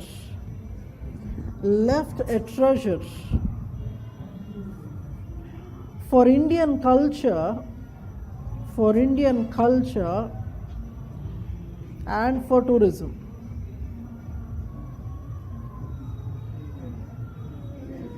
Tourism. Ek baar do. I'm reading out what you have written. A new wealth of art and culture through the paintings of so-and-so left a treasure for Indian culture and for tourism. That's where I actually say that if not anything else, the graves left by Mughals It gave us the possibility of portraying the tourism.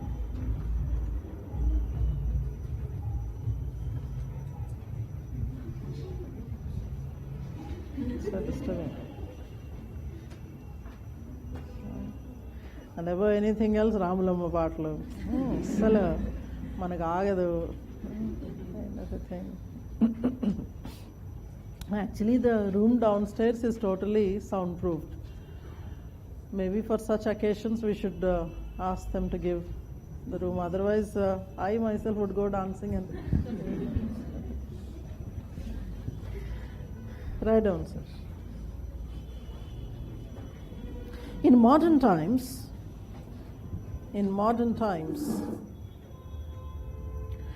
the study of Nira Borra, B-O-R-R-A, Nira Borra, of the conversions of Mahars, in Maharashtra,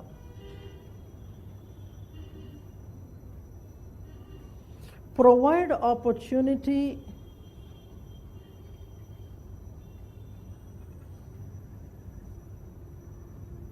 to know the fate of converts.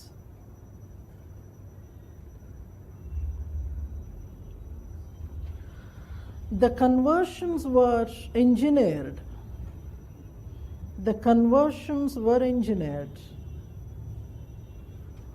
To keep the constitutional guarantees,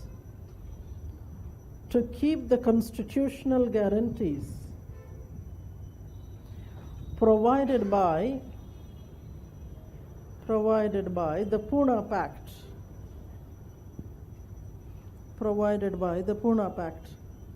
The groups converted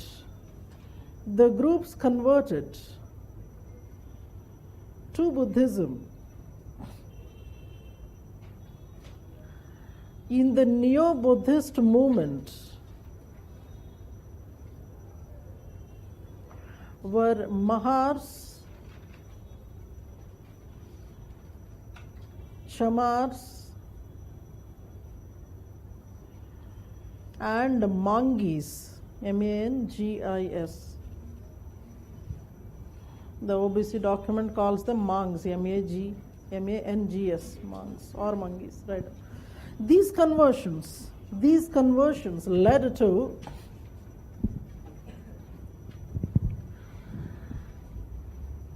a psychological exhibition of untouchability.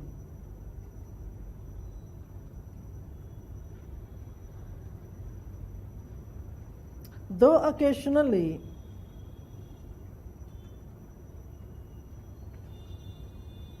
a huge visible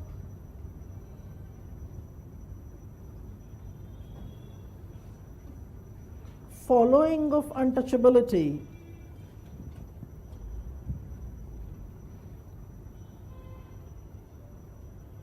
was given up. In the study of Jatava Zinagra,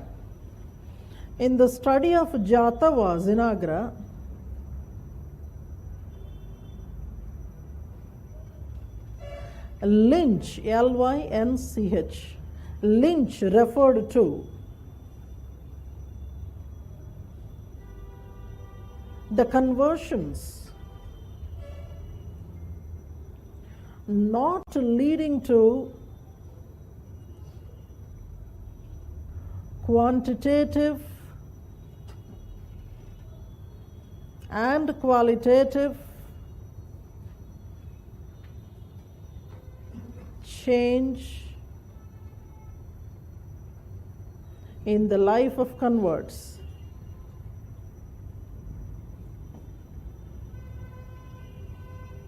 Conversions for these groups do not mean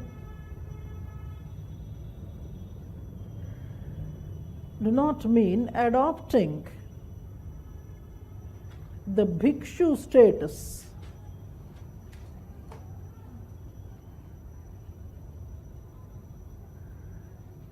They want to avail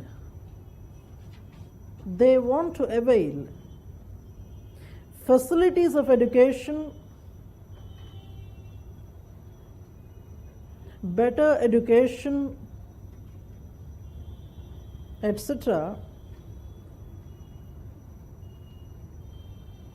without having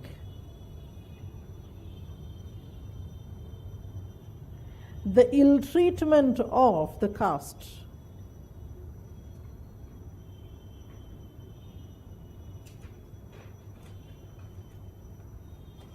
Borra's study indicated that even after conversion, they worshipped the Hindu gods along with Buddha and Ambedkar.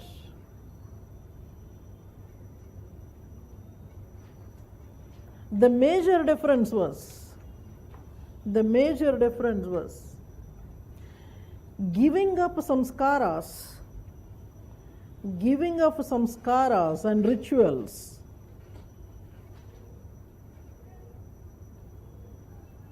with a dependence on Brahman.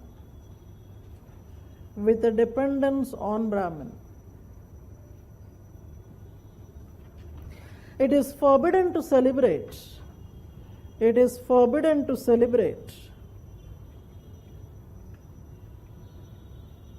the festivals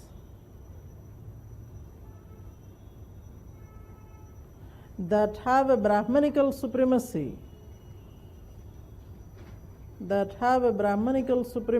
or victory.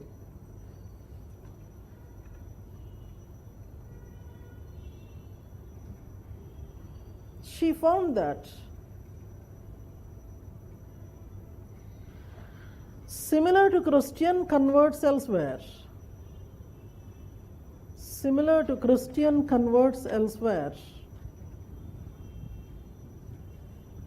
converts to Buddhism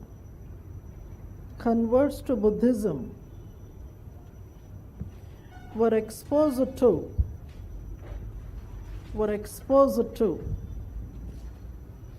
the same kind of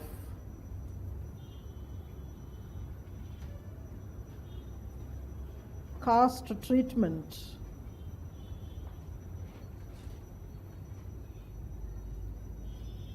proving that once a population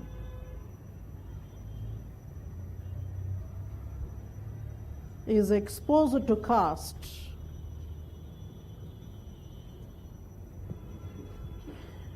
it will continue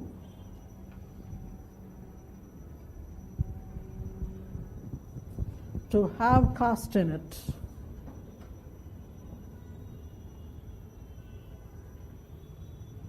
Buddhism also proved to be less than a panacea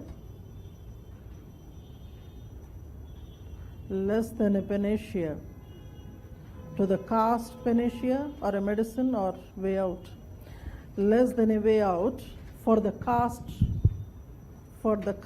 atrocities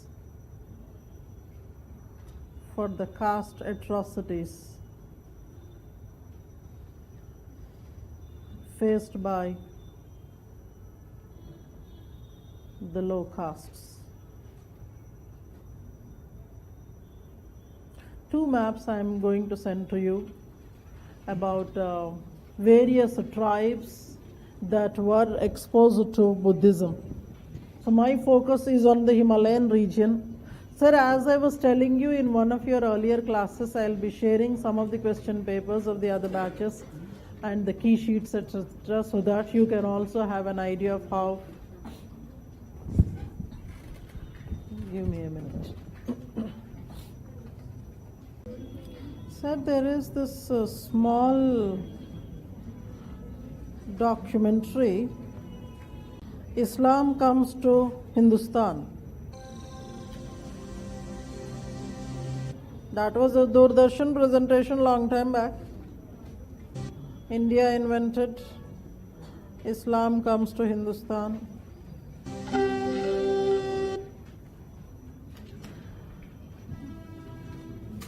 Very skewed, very one-sided. But then, that's why I'm not showing here. Certain things which I don't like, I don't want to talk in the class. But then, this was from Doordarshan, so government must be having some kind of a historical way of looking at things. How we write history changes from time to time. What you believe in as a historically right event might change after some time. So this was the history of that particular group. You can also look at this.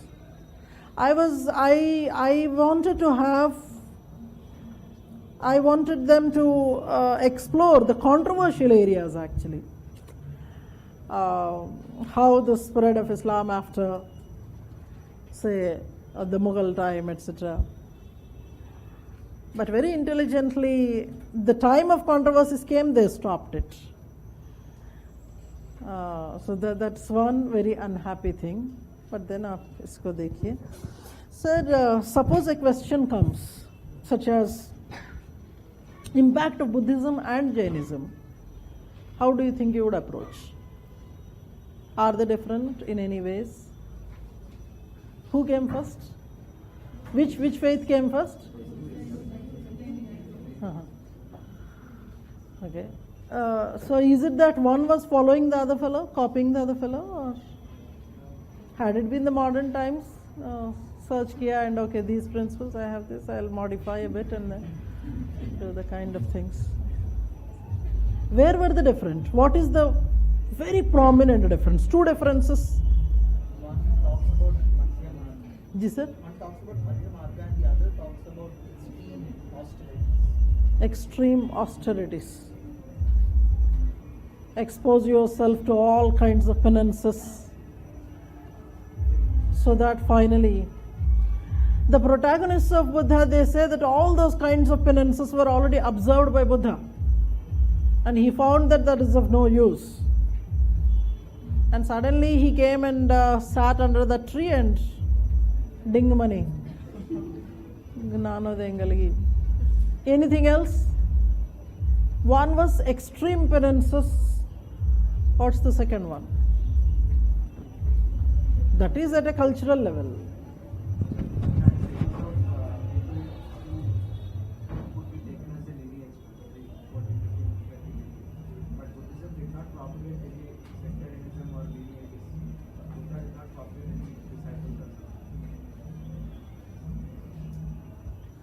Lineage such as Tirthankaras kind of things.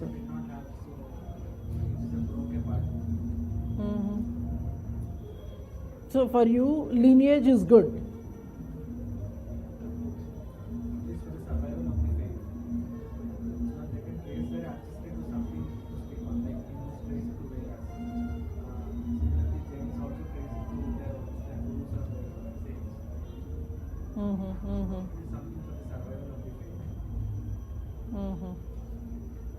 This is a good one actually. They should have understood this.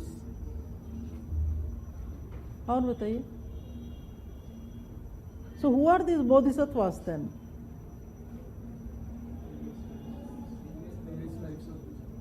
But then not in that particular order of lineages. Here he was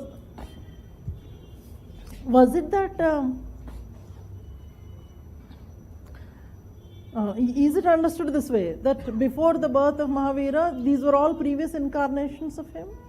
So he was very clearly taking birth in particular lineages alone.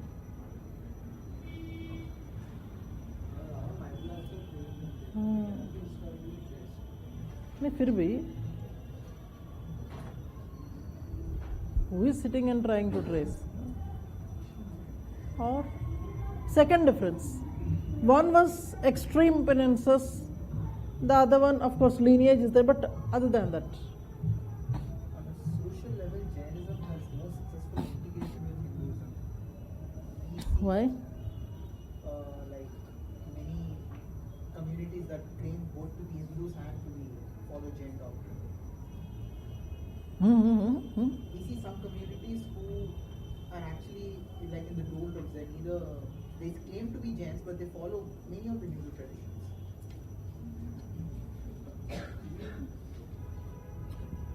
You didn't get my thing. What is the other difference between Jains and Buddhists?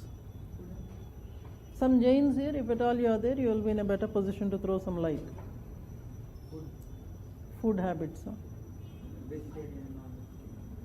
Purely vegetarian.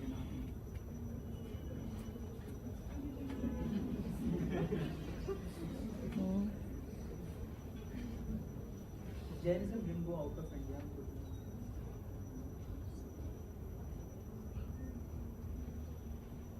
Or maybe I'll change my question. Continuing with what he is saying. కొన్ని ఎలా ఉంటాయంటే నువ్వేం అడిగినా నాకు తెలిసిందే చెప్తా నేను అన్నట్టు the question I'm changing to is, what made that faith to continue in India and not Buddhism? I'm asking basic history questions, not anthropology. You can perhaps use terms such as cultural diffusion, things like that, acceptance, non-acceptance, all those arguments can be brought. But otherwise, what was playing a key role in them continuing in the subcontinent, and especially in the geography of India, geographical boundaries of India? Not questioning Hinduism directly, huh? Okay.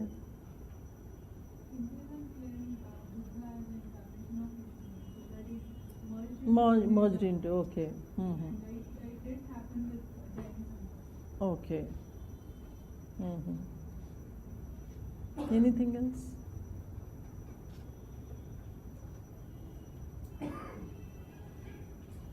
Or I'll change it further. For the survival of any religion, what is the most required one? For the survival of any religion, for the continuation of any faith, what is the necessary factor, most necessary factor? For the sustenance of to have followers, what should be there? Economic power should be there. Ultimately, God is functional if you have money. God is functional if you have money. Jains, most of them come from the trading community. You have good amount of whatever. So I think money can multiply the masses. Now you may say that why so many masses alone? But then, in order to if you are comparing these two, we see that they have a self-sustaining engine in them.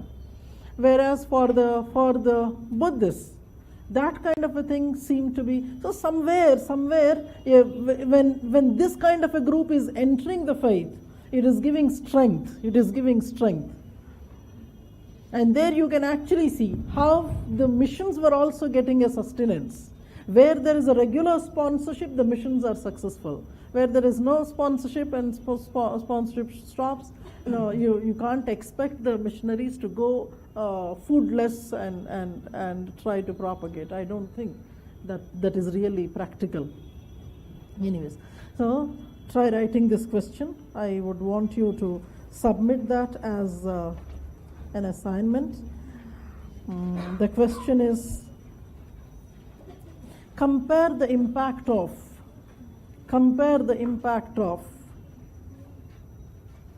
Buddhism and Jainism. Compare the impact of Buddhism and Jainism on Indian society.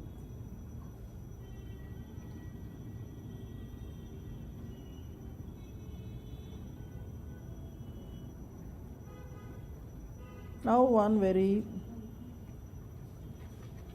docile question which we are going to answer now will be impact of Islam on Indian society.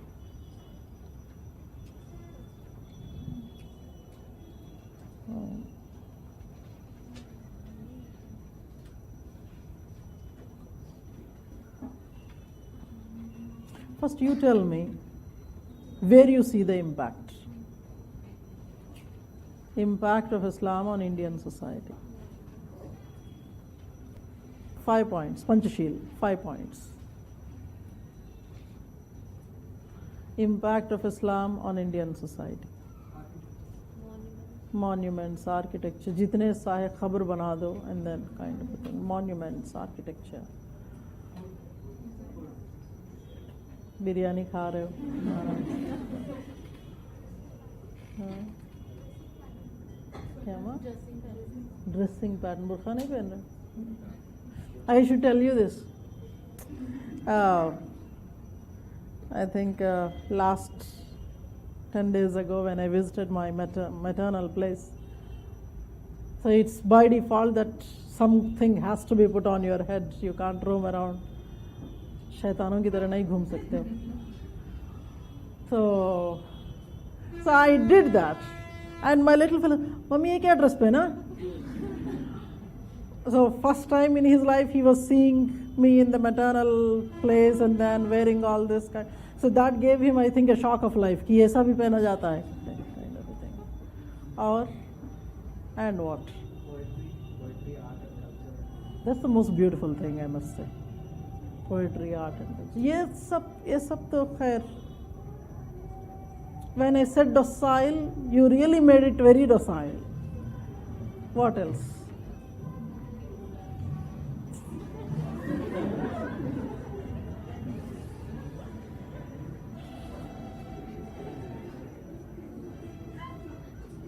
I have nothing to say. आप बताइए, जल्दी करिए, so that we don't get diverted here and there. Music हो गया, art and culture, ये क्या हुआ? Dress हो गया, खाना वाना हो गया. So Can we say Muslims are a relatively backward community than Hindus? So to say, we don't see many Muslims in the regular kind of jobs or businessmen. can you slightly downsize the statement and use certain other words and say, present it? Literacy, demographic. और बताइए.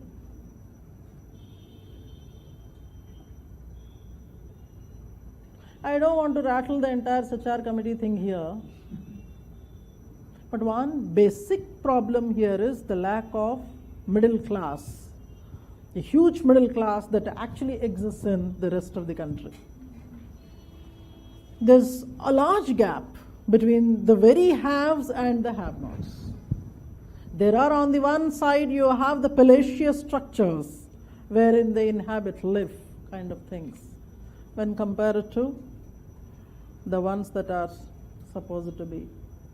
Is there casteism there? Apart from what we have spoken about, ashrafs and kind of things. Is that casteism is the result of the Hindu contact? Or even otherwise also it was existing? The kind of slavery that was existing in the traditional Islamic societies. So it shows that it need not necessarily be the Hindu influence alone. Some kind of discrimination, some kind of slavery was already existing there. So if at all an answer has to be written, impact of Islam, how would you begin?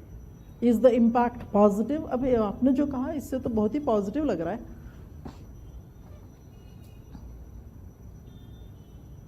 Somehow the question attracts a lot of bitterness.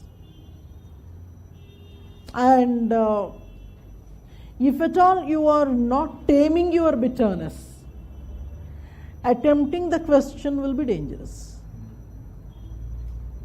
The way I was seeing a couple of answers elsewhere, a very liberal use of the term, such as pan-Islamic terrorism,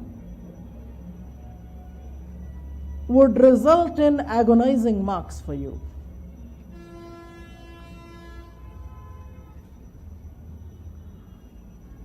So don't brand people in your answers. Write very goody answers, showing that things are. But then you will have to indicate that there is some kind of venomous attitude certain groups had been responsible for. That's going to play a key role. See, if you look at any traditional anthropology book, people are busy writing about the kind of things that they must have got in the language, art and culture kind of things. People are busy writing about only that. There's the other side of it also. So make a note there. You must have heard about, you must have read this writer, the columnist Asghar Ali Engineer. No? In the Hindu he writes, Asghar Ali Engineer, a very progressive Muslim. Don't miss his articles when you come across them in the Hindu. There you will actually get something like a view in black and white. It's not, he's not taking sides, but there's the other side also. One issue that I find with the community is somehow there is a clear absence of an effort to bridge the gap. There's a clear absence of an effort to bridge the gap. Of course, fitra vidra ye sab to hai. Maybe because of that kind of personality trait, this rule has come. In spite of that, there is this absence of the effort to bridge the gap within themselves. I'm not speaking of across the group, across the faith you go and do things. And people also find it discomforting to talk about the spreading of the religion, how one has to spread the religion. Whether one has to use the weapon to spread the religion, is it that was advised by the people at that point of time, or is it that we should be doing now also? Is it what that is said at that point of time valid across time and space? Because there could be certain things that were right at that point of time, not advisable now.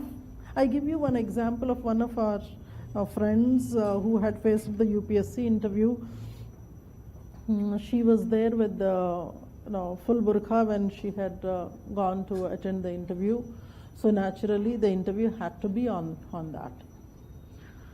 One of the questions that was put across to her was, of course, eventually she couldn't make it, that's a different issue, but this question got an implant on my mind.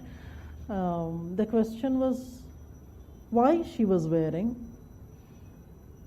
because that seemed to be a practice that was advised ages ago and that suited the circumstance of that time.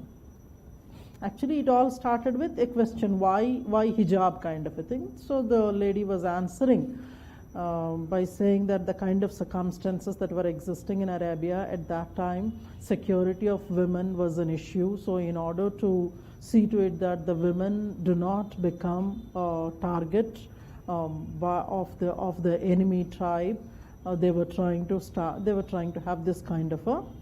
So there is no reference of the scripture. She was very clear about the cultural practice. Scripture is different, culture is different.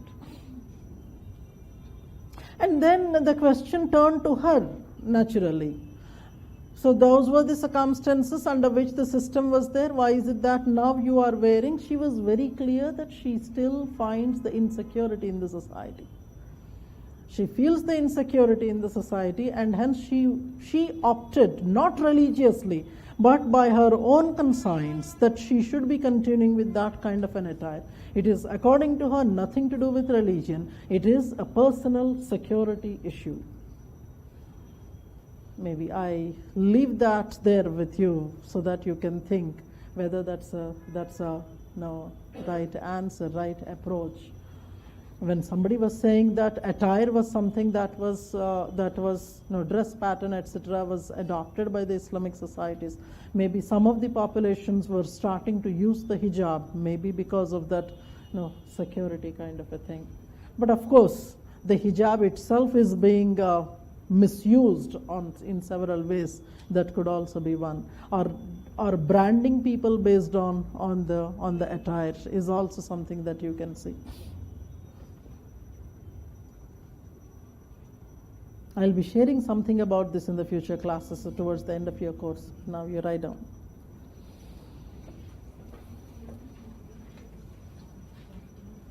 Islamization. We are writing about impact of Islam on Indian society. Islamization as a mechanism of social change.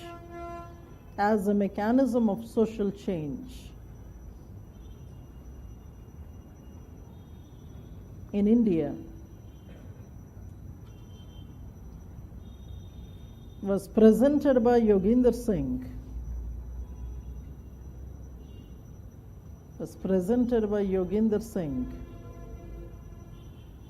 In his book Modernization of Indian Tradition. Modernization of Indian Tradition.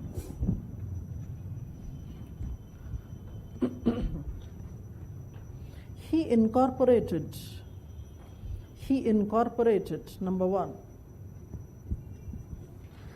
the basic tenets of religion.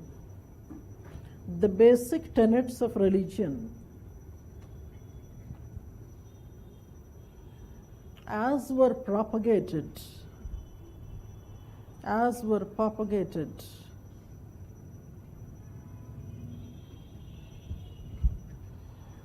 from the scriptural basis.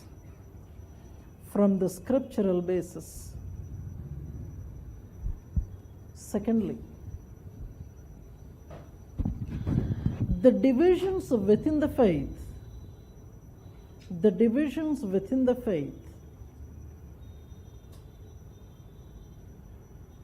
and the claims made by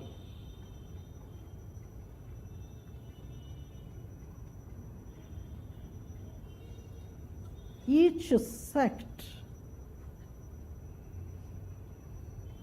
that they are the original Islam.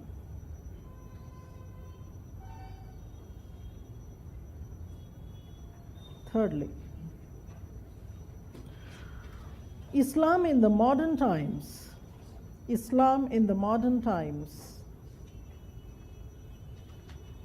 influencing the political and social fabric of India.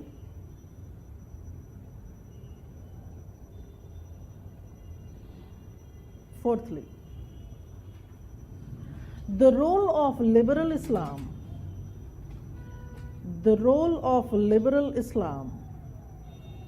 such as Sufism. So I would leave you there. This topic will take about an hour to write in tomorrow's class. And soon after that, we would be starting with something called race and racism. That should go for about a couple of days, because I would be giving various racial and other classifications. So finish your planner, and I have to say something to you after that.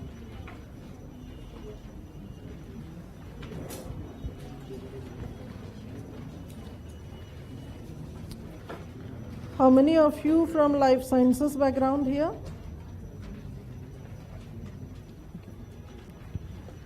Pen, please.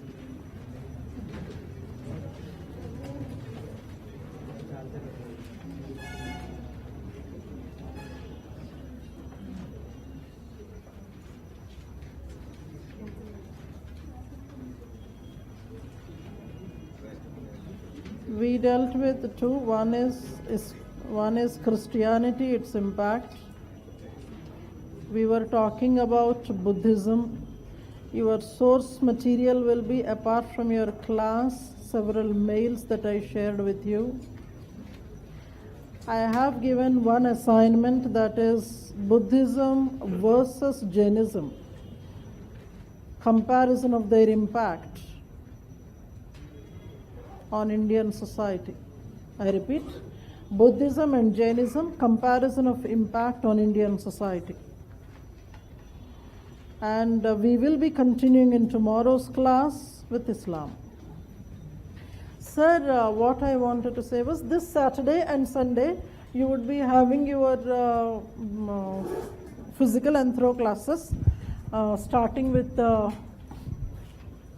chapter 1.7, and we would be continuing that 1.7 with chromosomal aberrations, the continuation there. I also want the life sciences students to be present, so that you would know what are the major, the basic cell structure, etc. I don't want to give a lot of weightage to that, because not much is actually asked in the exam. At the most, the kind of questions that keep coming from there are protein synthesis or DNA replication and nothing more than that. But we give the basic idea so that you don't feel let alone. And only to build the feel, rather. I am very much conscious about the kind of fears that the non-life sciences students have. So that kind of coverage of the topic should be there. And the mistakes that the life sciences people generally do if any question is asked. So in order to make you aware of such kind of things, you must be there in the class. Have a good time. Most probably at 11 o'clock only on Saturday and Sunday.